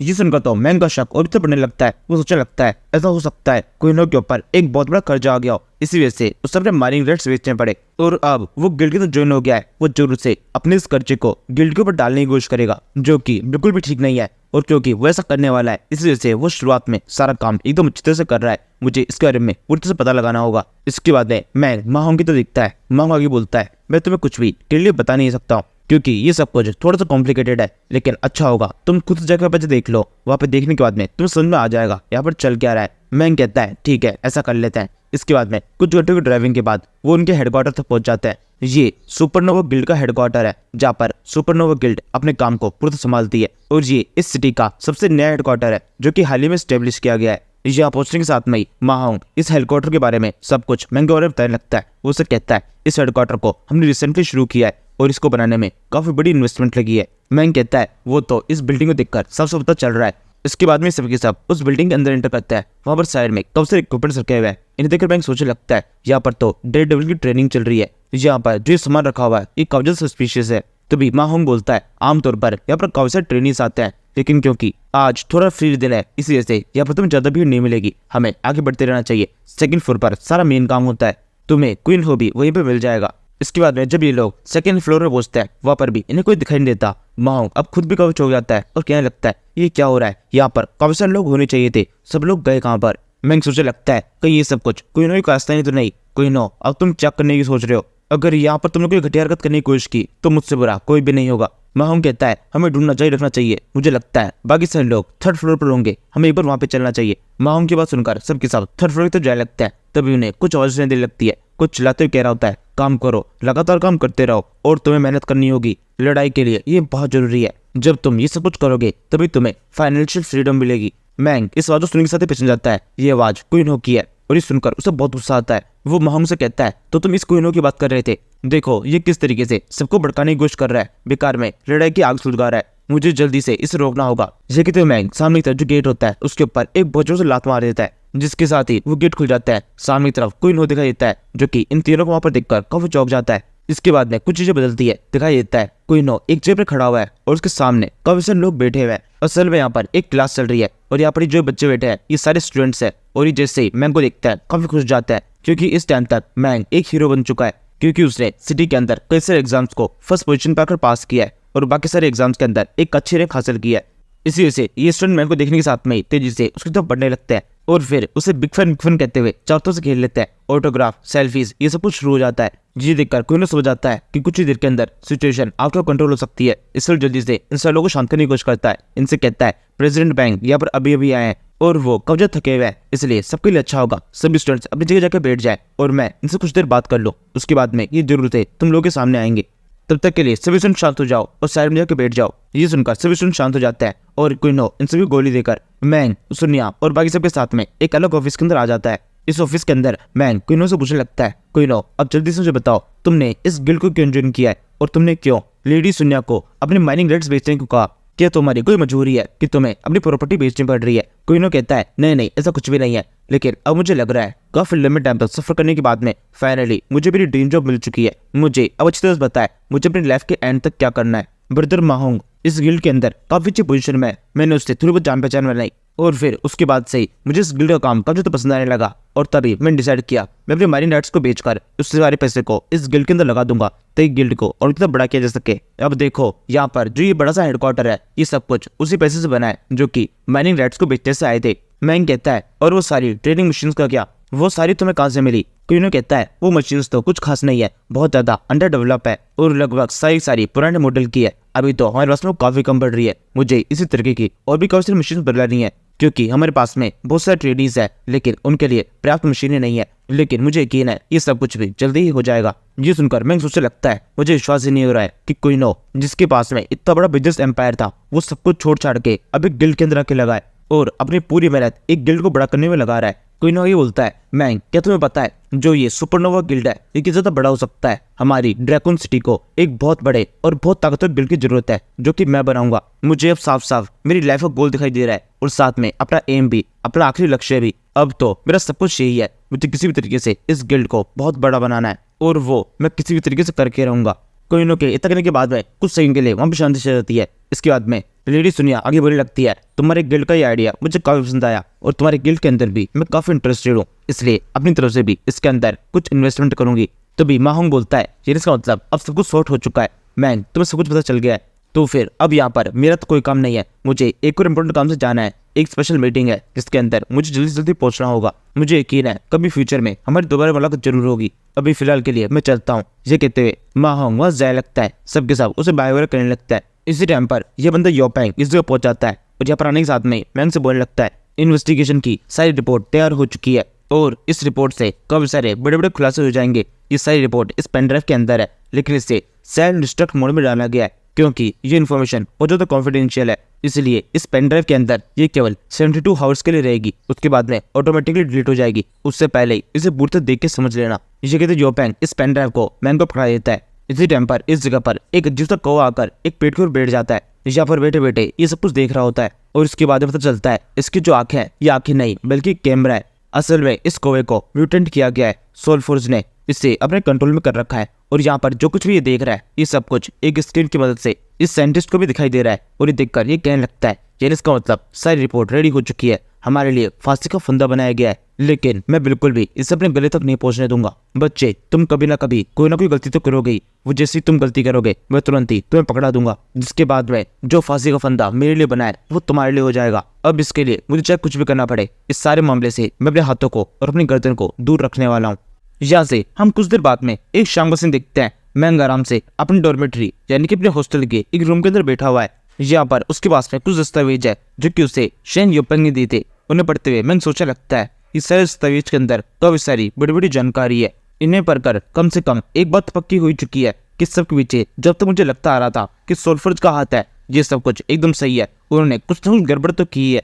इस कंपनी सोलफर्ज के ऊपर शक करने के मेरे पास में मेनली दो बड़े कारण है। एक, इन्होंने ईयर की स्टार्टिंग के अंदर काफी सारे ऑक्टोपस टेंटिकल्स को अपनी कंपनी के अंदर इकट्ठा किया था, लेकिन उनको किसी भी तरीके से कोई यूज नहीं किया, ना ही उन टेंटिकल्स की वजह से कोई ऐसी चीज बनाई जो कि उन्होंने मार्केट के तो पब्लिश की गई हो। यानी कि इस टाइम पर इस पूरे वर्ल्ड में किसी को भी नहीं पता कि उन ऑक्टोपस का कहाँ पर यूज किया गया है। और ये तो बिल्कुल नॉर्मल सी बात है। अगर उन्होंने इस ऑक्टोपस का कहीं भी यूज किया होता तो जरूर से उनसे बनने वाले प्रोडक्ट को मार्केट में कहीं ना कहीं बेचते ही। इसके अलावा मेरे शक का दूसरा कारण है, इन्होंने अपने पिछले साल से इस साल में 2 गुना ज्यादा इलेक्ट्रिसिटी का यूज किया है, लेकिन प्रोजेक्ट्स के ऊपर तो कुछ खास काम हुआ ही नहीं है। यानी कि ये इलेक्ट्रिसिटी को कहीं ना कहीं ऐसी जगह यूज कर रहा है जिसके बारे में किसी को पता नहीं रहे। ये जरूर से किस सीक्रेट प्रोजेक्ट के ऊपर काम कर रहा है। इसका मतलब साफ है वो सीक्रेट प्रोजेक्ट जरूर से कुछ ना कुछ गलत होगा और उससे ह्यूमैनिटी को किस तरह नुकसान पहुंचता होगा। वैसे तो ये बंदा गाँव ये काफी स्मार्ट है, लेकिन बहुत ज्यादा चालाक भी है। मैं इसके ऊपर ऐसे भरोसा नहीं रख सकता। मुझे ज्यादा जाकर इससे बात करनी होगी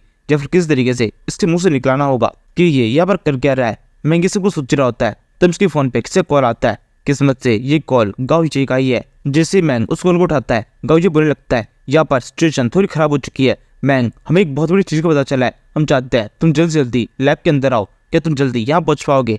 मैंग कहता है हाँ बिल्कुल, मैं वही पहुंचता हूँ। ये कर मैंग फोन काट देता है और सोचा लगता है मुझे ऐसे ही वहाँ पर नहीं जाना चाहिए। उनको जरूर से मुझ पर शक होगा कि मैं उनकी कंपनी सोलफर्स के बारे में इन्फॉर्मेशन निकालने की कोशिश कर रहा हूँ, इसलिए मुझे एटलीस्ट अपने लिए बैकअप तो तैयार रखना ही चाहिए। ये सोचकर मैं बिना सोचे बैकअप को कॉल कर देता है और जो है सिस्टर सुनिया उन्हें कॉल मिलाकर उनसे कहने लगता है सोलफोर्स से हमारा बुलावा आ चुका है, वहाँ पर कुछ हुआ है, हमें अभी जाना होगा। सुनिया बोलती है कि सच में ये सब कुछ अभी करना जरूरी है, मैं अभी भी एक मिशन कंप्लीट करके आई हूँ और कब्जे थक चुकी हूँ, मुझे कुछ टाइम आराम करना था, क्या हम इसे बात के लिए कर सकते हैं? मैं जल्दी से अपने सर उठाते हुए कहने लगता है नहीं, ये सब कुछ बात भी नहीं हो सकता। मेरे पास में अभी गाँव जय कॉल आया था और फोन के ऊपर वो बुरी तरह से घबराया हुआ था। उसे देखकर मुझे जैसा लग रहा था या तो उसने कोई बड़ा सा कांड कर दिया है या फिर वो ऐसा ही कुछ करने वाला है। मुझे शक है अगर अभी हमने इसकी मदद नहीं की तो जैसा कि ब्रदर ली जुआन पूरी तरह से आउट ऑफ कंट्रोल हो गए थे, वैसा ही कुछ इसके साथ में हो सकता है। लिन जुआन का नाम सुनने के साथ में सुनिया को जितनी कुछ भी नींद आ रही होती है वो सही से गायब जाती है। वो मैंग से बोलती है तुमने इस सारे मैटर के अंदर लिन जुआन का नाम ले आए हो,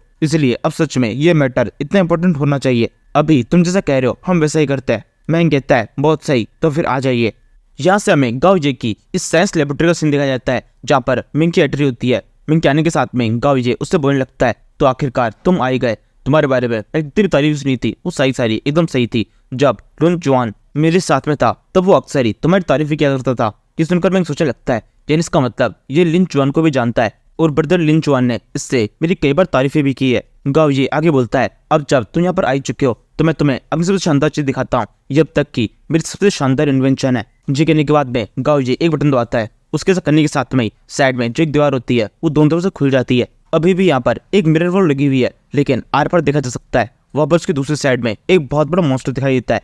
गाँव जी आगे बोलने लगता है अब तक मैंने जितनी भी जेनेटिक इन्वेंशन की है उन सभी में से ये सबसे शानदार है। इस मॉन्स्टर के अंदर हमने स्पेशली तौर पर काफी ज्यादा इंटेलिजेंस डाली है। ये भी एक सैंड वॉर्म ही है जिसके बारे में तुमने सुना होगा कि इनके अंदर बिल्कुल भी दिमाग नहीं होता, लेकिन हमने इनकी इंटेलिजेंस इतनी ज्यादा बढ़ा दी है कि ये अब ह्यूमंस को भी टक्कर दे सकता है। अभी इसकी इंटेलिजेंस उस टाइम की है जब ह्यूमंस आदिवासियों की तरह रहा करते थे। जैसे जैसे टाइम बीता जाएगा इसकी इंटेलिजेंस भी बढ़ती जाएगी और एक टाइम ऐसा आएगा जब ये हमारी तरह इंटेलिजेंट हो जाएगा। गाँव ये के इतना कहने के बाद में इस मॉन्स्टर की अब पूरी सही दिखाई देती है। अब तक केवल इसकी 2 आंखें दिखाई दे रही थी, लेकिन असल में ये मॉन्स्टर बहुत ज्यादा बड़ा है। इस मॉन्स्टर को पूरी तरह देखने के बाद में मैंग खुद भी कब्जे चौंक जाता है। वो कहने लगता है ऐसा कैसे हो सकता है। इसी टाइम पर उसे एक स्क्रीन विंडो शो होती है जिसके ऊपर लिखा हुआ है मिस्ट्रीज ऑफ डीमन गॉड।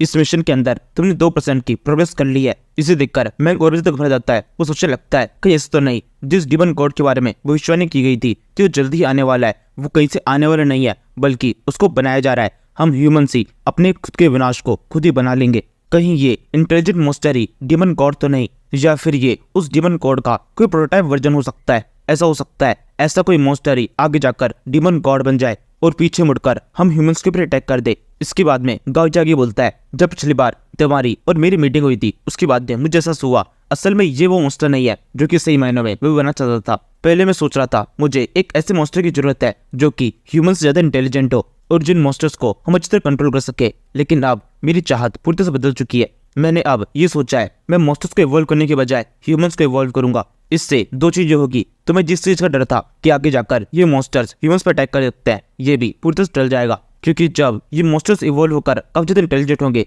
तब तक हमारी पावर भी काफी बढ़ चुकी होगी। ये करने का मेरे पास में एक तरीका भी है। अब इसे देखो, गाओजी के इतना करने के साथ में ऊपर की साइड से एक बहुत बड़ा बैरल उसके पहुंचता है जिसके अंदर एक मॉन्स्टर है और साथ में इस बैरल के अंदर काफी ज्यादा लिक्विड भी है। गाओजी आगे बोलता है, अब तुम मुझे ये बताओ कैसा क्या है जो कि मॉन्स्टर्स और ह्यूमंस को एक दूसरे से एकदम अलग बनाता है। मॉन्स्टर्स काफी ताकतवर है, वही ह्यूमंस काफी ज्यादा इंटेलिजेंट है।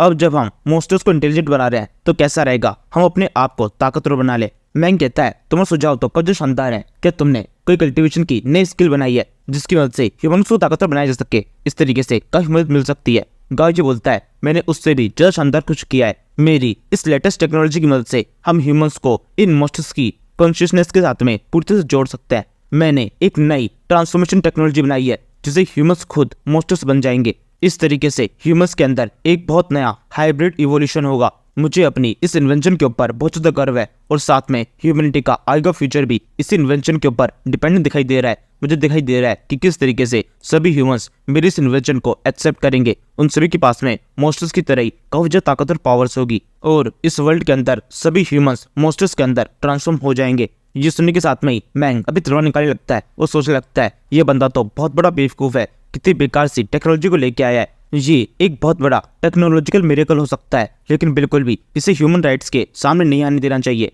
क्योंकि अगर बाकी ह्यूमंस ने कभी भी इसे एक्सेप्ट कर लिया तो उसी टाइम पर ह्यूमनिटी खत्म हो जाएगी। मुझे किसी भी तरीके से इसे रोकना होगा। अब अगर मैं इसे रुकने के लिए कहूंगा तब तो ये रुकेगा नहीं, तो इसे रोकने का एक तरीका है, मुझे इस पूरी जगह को खत्म करना होगा। मैं देख सकता हूँ इसके सर के ऊपर कुछ वायर्स कनेक्ट है जो कि इस मॉन्स्टर से कनेक्ट कर रहे हैं। इन्हीं वायर्स की मदद से ये जरूर से अपनी कॉन्शियसनेस को साझा कर रहे होंगे। मुझे जल्दी से पहले इन वायर्स को काट देना चाहिए ताकि यहाँ पर ये जो कुछ प्रोसेस चल रही है सबसे पहले वो बंद हो सके। मैंग जब ये सोच रहा होता है उसे एक स्टिमुलस होती है जिसके ऊपर लिखा हुआ है, तुम एकदम सही सोच रहे हो, जो करना चाहते हो वो कर दो। तुम्हारी ये सोचने से ही इस मिशन के अंदर तुम्हें और ज्यादा प्रोग्रेस मिल चुकी है, अब जल्दी से आगे बढ़ो। तभी गाओजी आगे बोलता है, मैं अपनी इस टेक्नोलॉजी के ऊपर काम शुरू तो कर चुका हूँ, लेकिन इसे कंप्लीट करने में अभी भी थोड़ा टाइम बाकी है। इसे कंप्लीट करने के लिए मुझे एक बहुत ही शातिर और इंटेलिजेंट दिमाग चाहिए जो कि मैंग तुम्हारे पास में। मैंग जाओ, मैं चाहता हूँ इस सब के अंदर तुम मेरी मदद करो और मेरे इस एक्सपेरिमेंट को अच्छी तरह सफल करो। गाओजी जब भी कह रहा होता है इस टाइम पर मैंग जोर चलकर इसके ऊपर अटैक कर देता है।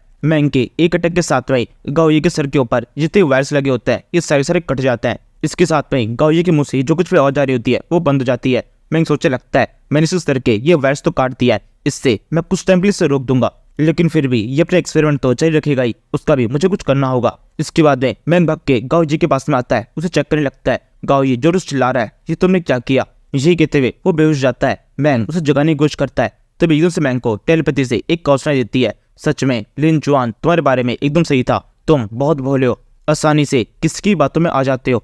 इस आवाज के साथ में ये पीछे जो बड़ा सा बैरल होता है इससे गेट खुल जाता है और उसके अंदर से ये मॉन्स्टर बाहर आने लगता है। मैंग को जो सुनाई दे रही थी वो इसी मॉन्स्टर की आवाज थी जो कि टेलीपैथी से मैंग से बात कर रहा था। ये मैंग से आगे बोलता है, इस वर्ल्ड के अंदर जितने भी ह्यूमंस है वो सब के सब लगभग बेवकूफ और भोले भाले ही है, जिन्हें आसानी से बेवकूफ बनाया जा सकता है। मेरे लिए ये फायदेमंद ही है और मैं तो यही चाहता हूँ इस वर्ल्ड में जितने भी लोग हो वो सारे बिल्कुल ऐसे ही हो, मेरी बातों में आ जाए। और रही बात तुम्हारी मैंग, तुम्हें लगता था इन वायर्स को काटकर तुम मेरे को रोक सकते हो, तुम्हें लगा था मैं तुम्हें यहाँ पर बुलाऊंगा मेरे इस शानदार प्लान को रोकने के लिए, जबकि मुझे पता है तुम क्या क्या कर सकते हो और तुम कभी भी मुझे सपोर्ट नहीं करोगे। वैसे क्या तुम्हें एक बात पता है, मैंने जो ये इवोल्यूशन किया है ये काफी शानदार है और इससे ह्यूमैनिटी को बहुत फायदा होने वाला है, तुम शायद इसे देख ना पाओ। मैंग कहता है, साइंटिस्ट गाओ ये यानी इसका मतलब मेरे यहाँ पर आने से पहले तुम भी इस इन्वेंशन के अंदर कामयाब हो चुके थे, तुमने अपनी कॉन्शियसनेस इस मॉन्स्टर की बॉडी के अंदर डाल दी है, लेकिन इससे भी कोई फायदा होगा नहीं। मैं तुमसे वादा करता हूँ तुम्हें इस बिल्डिंग से बाहर निकलने नहीं दूंगा, तुम्हारी टेक्नोलॉजी पूरे वर्ल्ड के सामने कभी भी नहीं आएगी। ये कहते हुए मैंग अपने पार्ट्स को यूज करता है, उसकी बॉडी के अंदर से एक एनर्जी बाहर निकलने लगती है। इसके बाद वो आगे बोलता है, क्योंकि मैं भी यहाँ पर पूरी प्रिपरेशन के साथ में आया हूँ जी कहने के बाद मैंग उछल के गाओ जी के ऊपर अटैक कर देता है। गाओ जी अपने स्वॉर्ड से अटैक को ब्लॉक करता है। उसके हाथ स्वॉर्ड की फॉर्म ले चुके हैं। इसके बाद में गाओ जी फाइनली अपने मुंह से बोलना शुरू करता है। वो मैंग से आगे कहता है, यहाँ पर मेरे सामने फाइट में जीतने के चांसेस तुम्हारे लिए एकदम 0% है, क्योंकि मेरी स्ट्रेंथ तुमसे कहीं ज्यादा है। तुम मेरे ऊपर जिस भी तरह के अटैक करोगे मैं आसानी से उसे ब्लॉक कर सकता हूँ, लेकिन मेरे अटैक्स को ब्लॉक करना तुम्हारे लिए एकदम नामुमकिन होगा। ठीक कहते हुए वो मैंग के ऊपर अपने तेज धारदार हाथों से अटैक करने लगता है। मैंग के लिए इन अटैक्स को ब्लॉक करना काफी ज्यादा मुश्किल है। वो फिर भी किस तरीके से इन स्वॉर्ड से अटैक को ब्लॉक करता है। 2-3 अटैक को इस तरह ब्लॉक करने के बाद में एक आखिरी अटैक जब उसके स्वॉर्ड पे पड़ता है, वो बिल्कुल भी खुद को संभाल नहीं पाता और उछल के एक दीवार टकरा जाता है। ये टक्कर इतनी जोरदार होती है कि दीवार टूट जाती है और मैंग उसके आर पार निकल जाता है। ये देखकर गाओ जी को लगता है अब कुछ मिनटों के लिए मैंग वहाँ पे पड़ा रहेगा, लेकिन ऐसा नहीं होता। एक दूर से मैंग पूरी रफ्तार से उसमें से बाहर निकलता है और फिर दोबारा से पूरी ताकत से इस मॉन्स्टर गाओ जी के ऊपर अटैक कर देता है। वो अपनी स्वॉर्ड को पहले तो उसके ऊपर फेंक के मारता है, जो कि सीधे उसकी बॉडी के अंदर घुस जाती है, और फिर इसके बाद में वो दूसरी स्वॉर्ड से उस पर अटैक करने लगता है। गाओ जी कहता है, हाँ बिल्कुल आ जाओ, मैं तुम्हारे इस अटैक का इंतजार कर रहा था। इसी के साथ मैंग अब तेज ताकत दिखाते हुए गाओ जी की पीछे की साइड में आ जाता है और अपनी स्वॉर्ड से उसकी पीठ पर अटैक करता है। मैंग की स्वॉर्ड बिना किसी दिक्कत के पूरी तरह से घूम जाती है। गाओ जी बिल्कुल भी खुद को प्रोटेक्ट करने की कोशिश नहीं करता। मैंग के अटैक के बाद में गाओ जी की बॉडी के ऊपर एक अच्छा खासा कट लग जाता है। उसकी बॉडी के अंदर की सारी त्रुटि दिखाई देने लगती है, लेकिन अभी भी उससे कुछ हुआ नहीं है।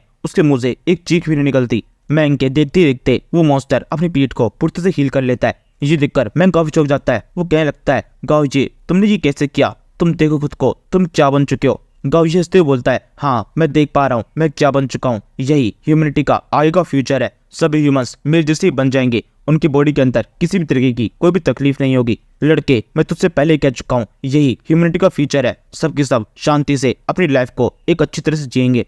तो मैंग अभी भी तुम्हारे पास से मौका है, मेरे साथ में शामिल हो जाओ। हम दोनों साथ में मिलकर इस टेक्नोलॉजी को पूरे वर्ल्ड में फैला देंगे और साथ में कोई ऐसा तरीका निकालेंगे जिससे टेक्नोलॉजी हर एक कॉमन ह्यूमन तक पहुंच पाए। मैंग कहता है, नहीं बिल्कुल भी नहीं, मैं ऐसे किसी भी टेक्नोलॉजी को इधर उधर फैलाने की कोशिश नहीं करूंगा जिसकी वजह से ह्यूमैनिटी बर्बाद हो जाए। जब ह्यूमंस रहेंगे ही नहीं तो तुम ह्यूमैनिटी का फायदा करोगे कैसे? यहाँ पर जो तुम सपना देख रहे हो कि सभी ह्यूमंस को अपने जैसा बना दोगे, तो सब बिल्कुल भी होने वाला नहीं है। ह्यूमंस कभी भी तुम्हारी इस इन्वेंशन को एक्सेप्ट करने वाले नहीं है। गाओ जी कहता है, मैंग अब कुछ नहीं हो सकता। इस रास्ते के ऊपर मैं आगे बढ़ चुका हूँ और वापस पीछे नहीं हटूंगा। जी कहते हुए वो अपने पीछे की साइड में जो एक कांच की वॉल होती है इसके ऊपर एक जोर से अटैक करके उसे तोड़ देता है। मैंग सोचने लगता है, ये पागल हो चुका है, मैं इससे फिलहाल फाइट नहीं कर सकता, कोई और तरीका भी निकाल के देखना चाहिए। फिर वो आगे कहता है, अभी भी मैं तुम्हारी मदद कर सकता हूँ, तुम चाहो तो नॉर्मल हो सकते हो। इसके लिए बस तुम्हें एक काम करना होगा, इसी बिल्डिंग के अंदर रहो, सोलफुल्स के अंदर। हम तुम्हारा अच्छी तरह इलाज करेंगे, जिसके बाद में ऐसा हो सकता है तुम्हारी कॉन्शियसनेस दोबारा से तुम्हारी बॉडी के अंदर आ जाए। मैं वादा करता हूँ खुद तुम्हें सुपरवाइज करूंगा और अच्छे तरीके से तुम्हें दोबारा से ह्यूमन बॉडी के अंदर डालूंगा। मैंग ये कह रहा होता है, तभी गाओ ये दोबारा से अपनी चाल चल देता है। गाओ ये ने अभी जो एक कांच की दीवार तोड़ी थी उसके अंदर से ये बड़ा सा सैंडवर्म वहां पर अंदर की साइड घुस जाता है। इसके बाद में गाओ ये मैंग से आगे बोलता है, तुम यहाँ पर केवल मेरा टाइम वेस्ट कर रहे हो, अब तुम्हारे लिए अच्छा होगा मुझे रोकने की कोशिश मत करो। ये कहते हुए वो चल के इस सैंडवर्म के ऊपर चढ़ जाता है और फिर मैंग से आगे बोलता है, यहाँ पर अब तुम्हें केवल मेरा ही नहीं बल्कि इस बड़े से बीस्ट का भी सामना करना है जो कि पूरी तरह से नामुमकिन है। तुम्हें लगता है तुम अभी भी मुझे रोक सकते हो? मैंग तुम देखो तुम कहाँ पर हो और मैं कहाँ पर हूँ। अब इस टाइम पर हमारी पावर का कोई भी कंपैरिजन नहीं है। मैं बहुत ही सुपीरियर लेवल पे पहुंच चुका हूँ, तुम किसी भी तरीके से मुझे बीट नहीं कर सकते। लिन चुआन हमेशा से सही था, हमारे तरीके ही ह्यूमैनिटी के अंदर बदलाव ला सकते हैं और हम ही ह्यूमंस की एक नई उम्मीद है।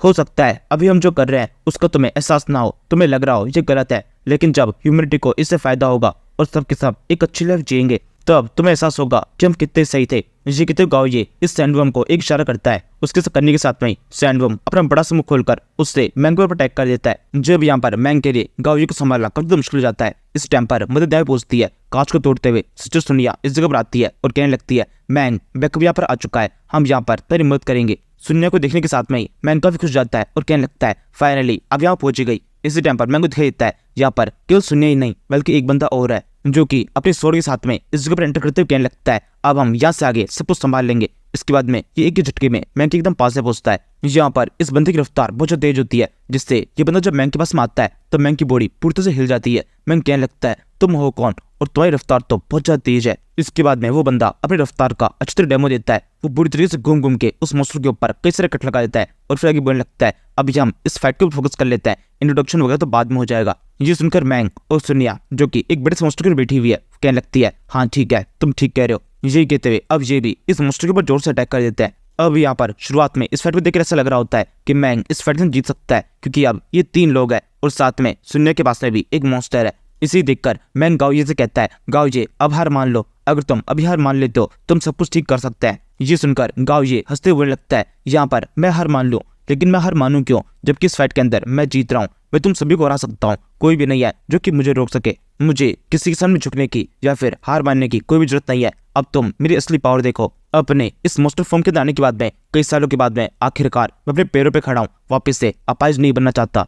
ये कहने के बाद में गाओये अपनी स्किल यूज करता है। उसकी बॉडी के अंदर से 4 बड़े बड़े टेंटिकल्स बाहर निकलता है और उन सभी के आगे कुछ मुंह लगे हुए हैं। ये सारे मुंह एक साथ ओपन होता है और उन सभी के अंदर से एक साथ बहुत तेज वॉइस बाहर निकलती है। यहाँ पर इस आवाज का एको बहुत ज्यादा तेज होता है। मैंग भी इसे ठीक से संभाल नहीं पाता। सुनिया के कानों से तेज से खून बहने लगता है। वो जल्दी से मैंग से कहती है, मैंग हमें कुछ करना होगा, किसी तरीके से इस मॉन्स्टर को रोको। इसी टाइम पर गाओये अपनी अगली चाल खेलता है। वो जल्दी से अपने पास में जो अर्थवॉर्म होता है उसे जमीन के अंदर छेद करने का ऑर्डर देता है, जिसके तुरंत बाद मॉन्स्टर बिल्कुल वैसे करता है। वो ठीक सामने एक छेद करता है और फिर तेजी से उसके अंदर घुसने लगता है। जैसे ही गाओये भी उस छेद के अंदर घुसता है, वहाँ पर जो भी एको की आवाज होती है ये साइज से कम हो जाती है। और फिर इसके बाद में ये तीसरा बंदा जो कि नया नया यहाँ पर आया है, ये कहने लगता है, देखो वहाँ देखो, इस मॉन्स्टर ने यहाँ पर एक सुरंग बना रखी है जिसकी मदद से ये यहाँ से बाहर निकलने वाला है, हमें इसे रोकना होगा। मैं जल्दी से आगे बढ़कर इस पर अटैक करता हूँ, इसकी रफ्तार को कम करने की कोशिश करता हूँ। तब तक तो तुम कुछ सोचो कि किस तरीके से इसे रोका जा सकता है। ये कहते हुए ये बंदा अकेला ही इस मॉन्स्टर के पीछे पड़ जाता है। उसकी बॉडी के ऊपर कई सारे कट लगाता है। इसकी रफ्तार बहुत ज्यादा तेज है। ये कुछ ही सेकंड्स के अंदर इस मॉन्स्टर की बॉडी के ऊपर कई सारे कट लगाने में कामयाब हो जाता है।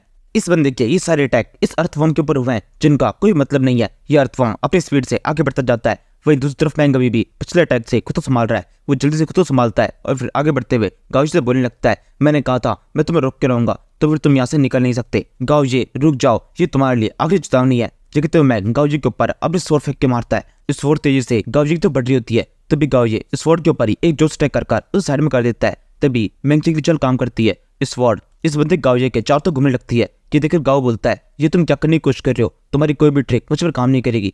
तभी गाँव को ऊपर की तरफ से कुछ पत्थर उसके सामने से जाते हुए दिखाई देता है। ये देखकर पहले तो गाँव को लगता है कि मैंग की असली चाल इन पत्थरों की है, वो इन पत्थरों से कुछ करने वाला है। वो इस बारे में सोच रहा होता है, तभी एकदम से उसे एहसास होता है कि स्वॉर्ड ही उसकी असली चाल है और इस स्वॉर्ड के साथ में असल में एक रस्सी बंधी हुई है जिसकी मदद से मैंग उस स्वॉर्ड को कंट्रोल कर सकता है और ये स्वॉर्ड लगातार उसी तरफ घूमती जा रही है। इसके बाद में इससे पहले कि गाँव कुछ भी कर पाए वो स्वॉर्ड जोर से कस जाती है और उसकी पूरी बॉडी बुरी से बन जाती है। आखिरी के अंदर गाँव के एक ही इशारे के साथ में वो स्वॉर्ड उस बंदे गाओये की बॉडी के अंदर घुस जाती है। ये देखकर ये मॉन्स्टर गाँव बोलता है, ये क्या तुम्हें लग रहा है तुम इस तरीके से मुझे रोक सकते हो तो तुम बिल्कुल भी कामयाब नहीं हो पाओगे। ये कहते हुए वो उस रस्सी के ऊपर अटैक करता है। पूरी ताकत से अटैक के बावजूद भी रस्सी टूटती नहीं है और ये चीज गाँव को बहुत चौंका देती है। वो कहने लगता है, ये पूरी नामुमकिन है, मेरा इतना ताकतवर अटैक इस रस्सी को नहीं काट पा रहा, ये तो ऐसा नहीं हो सकता। गाँव जल्दी से मुझे आजाद करो, तुम मुझे रोक नहीं सकते हो, ना ही मुझे हरा सकते हो, मेरे को जो करना है मैं वो करके रहूंगा। ये कहते वो मैंग की तरफ देखता है। मैंग उछल के जोर से उसके ऊपर अटैक कर देता है। गाँव कहता है, अब मैं पूरी तरह भूल चुका हूँ कि मैं एक इंसान हूँ,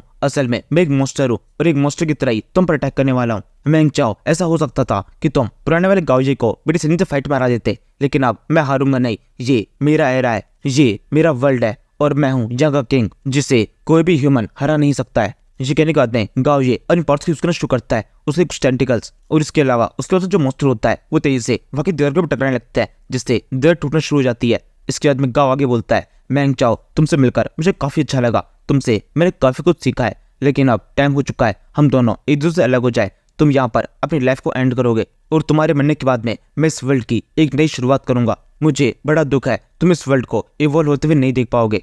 इसके बाद में मैंग का अटैक शुरू होता है। वो जोर से इस वॉर्म के ऊपर अटैक करता है। ये स्वॉर्ड बुरी तरीके से इस वॉर्म के चारों तरफ लिपट जाती है। इसके बाद में मैंग आगे बोलता है, मैंने अभी तक हार नहीं मानी है। गाओये बोलता है, तो फिर हार मान लो, यहाँ पर हम दोनों आपस में फाइट कर ही क्यों रहे हैं, हम सब के सब ह्यूमैनिटी को इवॉल्व करना चाहते हैं, तो फिर तुम्हें तो मुझे सपोर्ट करना चाहिए। मैंग चाओ मेरा यकीन मानो, इवॉल्व होने में कोई बुराई नहीं है। अगर हम ह्यूमंस इवॉल्व हो जाएंगे तो उसके बाद में हमारी पावर बढ़ेगी ही। यहाँ पर मैं तुमसे वादा करता हूँ कुछ भी गलत नहीं होगा। ये सुनकर मैंग कुछ सेकंड के लिए रुक जाता है और कहने लगता है, सीनियर गाओ आपने क्या कहा। इसी टाइम पर ये तीसरा बंदा मैंग के पास में आता है और उसे कहने लगता है, बिल्कुल भी रुकने की जरूरत नहीं है, इसके ऊपर लगातार अटैक करते रहो, हम यहाँ पर इसे फाइट में हरा देंगे। इसी समय मैंग के स्वॉर्ड का असर दिखाई देने लग जाता है, जो कि थोड़ी देर पहले इस बंदे गाओये की बॉडी के अंदर घुसी थी। एक ही झटके में वो स्वॉर्ड घूमती है और गाओये की बॉडी के दो टुकड़े हो जाते हैं, लेकिन यहाँ पर अभी भी वो जिंदा है। वो मैंग को धमकी देना जारी रखता है। वो उसे कहता है, मैंग अगर तुम यहाँ से जिंदा बच के निकल जाते हो तो मैं तुमसे वादा करता हूँ अब तक मैंने जितनी रिसर्च की है उसकी रिपोर्ट तुम्हें भेजूंगा। उसके बाद में तुम्हें एहसास होगा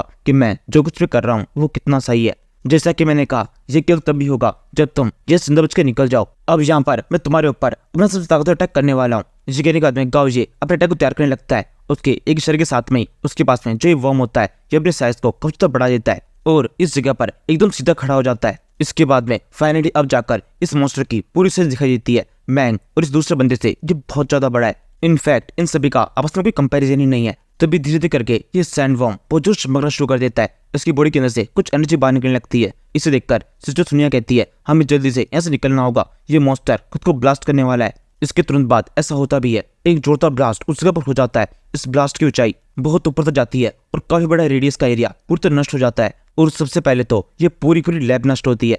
यहाँ से हम कुछ घंटों बाद से देखते हैं लैब पूरी नष्ट हो चुकी है। यहाँ पर काफी सारी भीड़ जमा हो चुकी है जो कि ऑब्वियसली इस धमाके को देख कर आई है। कुछ रेस्क्यू के लोग हैं और इसके अलावा कुछ फायर ब्रिगेड के भी। यहाँ पर एक गाड़ी के अंदर सुनिया और मैंग चाओ आराम से बैठे हुए हैं। वैसे यहाँ पर इन दोनों की हालत भी बहुत ज्यादा खराब है। सुनिया का हाथ शायद बुरी तरह से फ्रैक्चर हो चुका है। इस धमाके को देखकर सुनिया कहने लगती है, मुझे बहुत ज्यादा शर्म से आ रही है कि हम यहाँ पर सोल फोर्ज को सपोर्ट कर रहे थे। हम चाहते थे सोल फोर्ज के ऊपर जितने भी इल्जाम लगे हुए हैं ये सारे उनके ऊपर से हट जाएं। लेकिन अब देखो यहाँ पर क्या हो गया। सोल फोर्ज की पूरी कंपनी लगभग नष्ट हो चुकी है। सबको लगभग पता चल चुका है यहाँ पर हुआ क्या था, और जो चीज इनको पता नहीं है वो सब के सब कहानियों के माध्यम से इन्हें पता चल जाएगी। यानी कि जितने लोग हैं वो सब के सब अलग अलग कहानियां बनाएंगे। यहाँ पर एक बात तो पूरी तरह से पक्की है, सोल फोर्ज की इस जगह पर जितनी भी रिस्पेक्ट थी वो सारी पूरी तरह से खत्म हो जाएगी और सोल फोर्ज अपने सारे क्लाइंट खो देगा। इस टाइम पर बैंक को एक स्क्रीन विंडो शो होती है जिसके ऊपर लिखा हुआ है, तुमने 5% की प्रोग्रेस और हासिल कर ली है। Mystery of demon God mission आगे बढ़ रहा है। तुमने गाओ जी को काफी अच्छी तरह से रोका, लेकिन ये सब कुछ केवल टेम्परेरी था। इसके बाद में दोबारा से किसी न किसी तरीके से डीमन गॉड अटैक तो करेगा ही, क्योंकि तुमने टेम्परेरी तौर पर इस सब कुछ होने से रोक दिया है। इसलिए तुम्हें 12,500 कॉन्ट्रिब्यूशन पॉइंट दिए जाते हैं। मैंग को स्क्रीन विंडो को पढ़कर ज्यादा खुशी नहीं होती और शायद से वो स्क्रीन विंडो को पढ़ता भी नहीं है। यहाँ पर बैठा हुआ वो कब्जे से परेशान होता है और सोचा लगता है काश मैं थोड़ा और ताकतवर होता और यहाँ पर जो कुछ भी हो रहा है वो सबके बारे में मैंने पहले पता लगा लिया होता तो इतना सब कुछ गलत होता ही नहीं। मैं गाओ जी को जो कुछ भी उसने किया उसे करने से रोक लेता। तभी एकदम से मैंग को एक आवाज आती है, कोई कहने लगता है, मैंग जाओ, मैंने तुम्हारी काफी तारीफ सुनी है, यहाँ पर तुम्हें बिल्कुल भी ब्लेम अपने ऊपर लेने की जरूरत नहीं है। तुमने जो कुछ भी किया वो सब कुछ एकदम सही था, इससे बेहतर नहीं हो सकता। ये कहते हुए ये तीसरा बंदा इस जगह पहुंच जाता है। ये वही बंदा है जो कि तेजी से भाग कर उस मॉन्स्टर गाओ जी से फाइट कर रहा था। ये आगे बढ़कर मैंग साथ लड़ते हुए कहने लगता है, अब यहाँ पर हमारा इंट्रोडक्शन हो सकता है। मेरा नाम सियाओ जिंग है और मैं इंफॉर्मेशन एनालिसिस डिवीजन का चीफ हूँ। वैसे यहाँ पर मुझे बहुत ज्यादा अच्छा लगेगा अगर तुम दोनों मेरे साथ में मेरे घर तक चलो। मैंग इस टाइम पर पहले का जो थका होता है वो तुरंत ही इस चीज को एक्सेप्ट कर लेता है। यहाँ से हम कुछ देर बाद का सीन देखते हैं, एक बड़ी सी बिल्डिंग जिसके सामने एक कार आके रुकती है, जिसकी वजह से ये 3 बंदे बाहर निकलते हैं। ये असल में एक एक्स बीस्ट रिसर्च सेंटर है। इसी के बारे में बात करते हुए ये लोग इस बिल्डिंग के अंदर एक लिफ्ट में एंटर करते हैं। लिफ्ट में ऊपर जाते हुए सियाओ जिंग इन दोनों से कहने लगता है, मैं सबसे पहले तुम्हें सब कुछ बता देता हूँ। वहाँ पर हमें उस सोल फोर्स के अंदर कब से इन्फॉर्मेशन मिली, वो लैब तो पूरी तरह नष्ट हो चुकी थी, लेकिन इसके बावजूद भी हमारे साइंटिस्ट ने वहाँ पर काफी अच्छी इन्फॉर्मेशन निकाल ली है। हमें थोड़ा तो पता है कि किस तरीके से मॉन्स्टर्स के अंदर इंटेलिजेंस को ऐड किया जाना है और उसके अंदर किस किस तरह की कमियां थी। अगर हम इस चीज के ऊपर थोड़ा सा काम करेंगे तो इस चीज को सुधारा जा सकता है। लेकिन एक चीज का वादा मैं तुमसे कर देता हूँ, इस चीज को कभी भी पब्लिकली नहीं किया जाएगा। और इसके अलावा मैं तुम दोनों से भी एक वादा चाहता हूँ कि ये इन्फॉर्मेशन कभी भी बाहर लीक नहीं होनी चाहिए। मैंग और सुनिया तुरंत ही इस चीज के लिए हाँ कह देता है। सियाओ जिंग बोलता है, मुझे पता था तुम इस सब के बारे में ज्यादा सोचोगे नहीं, क्योंकि तुम ड्रैगन सिटी के सच्चे वॉरियर हो और हमारी तरह ही ड्रैगन सिटी का अच्छा चाहते हो। इसी वजह से मैं तुम दोनों को इस जगह पर लेके आया हूँ, तुम्हें कुछ खास दिखाने के लिए। तुम दोनों का स्वागत है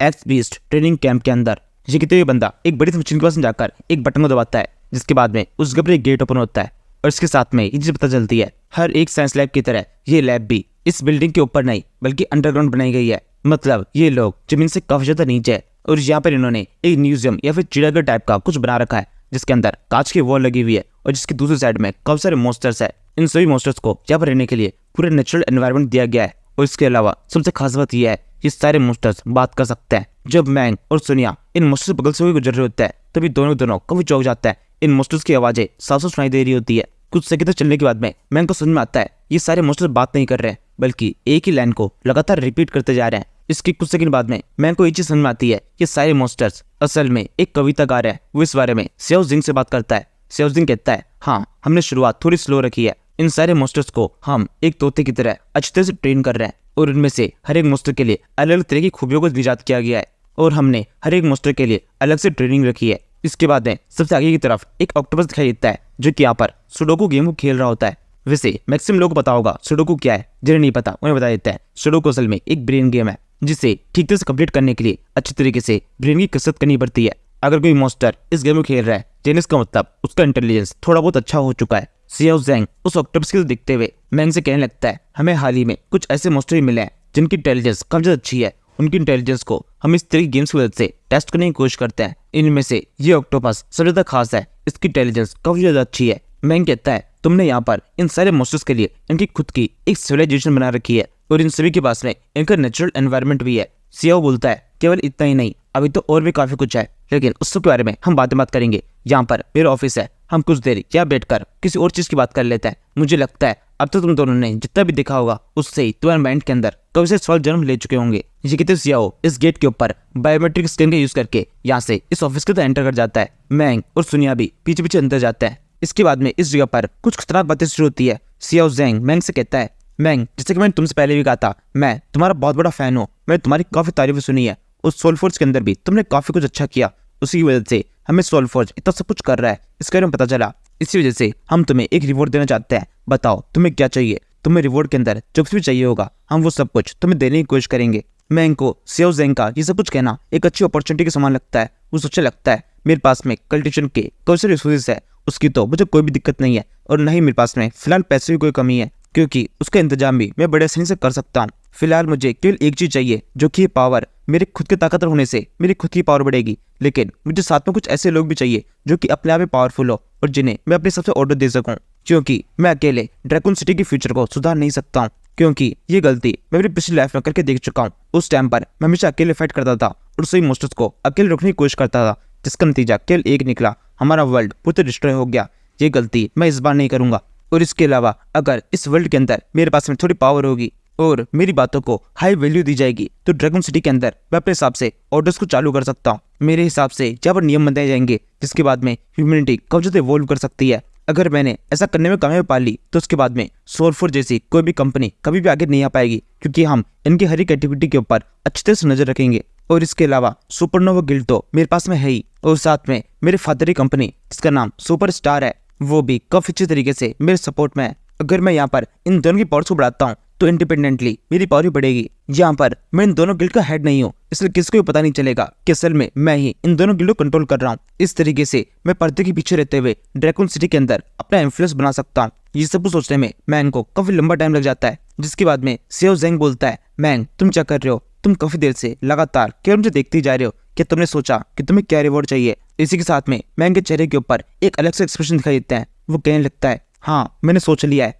मैंने सोचा है तुम्हारी ये x beast company super star company को सपोर्ट करे। मैं चाहता हूँ सोलफोर्ज के अंदर तुम्हें जितने भी रिसोर्स मिले हैं वो सारे के सारे सुपर स्टार कंपनी को दे दिए जाए। मैंग के चेहरे के इन अलग से एक्सप्रेशन को सुनिए समझ जाती है। वो सोचने लगती है, मैंग की ये मांग तो कुछ ज्यादा ही हो गई, मैंने नहीं सोचा था कि वो ये मांग लेगा। और शायद से ये बंदा सियाओ ज़ैंग भी मैंग की सालों समझ जाता है। वो उससे कहने लगता है, क्या तुमने अच्छी तरह सोच लिया है कि तुम्हें रिवॉर्ड के अंदर यही चाहिए? मैंग जाओ, तुम्हें पता है ना तुम्हारी ये मांग काफी ज्यादा भारी पड़ सकती है, इसे पूरा करने के लिए मुझे ऊपर कमेटी में बात करनी होगी, उसके बाद में मैं कोई डिसीजन लूंगा, क्योंकि इस डिसीजन के ऊपर ड्रैगन सिटी का पूरा फ्यूचर डिपेंड करता है। इसी के साथ में इस सीरीज का ये एपिसोड खत्म होता है। Thank you for watching.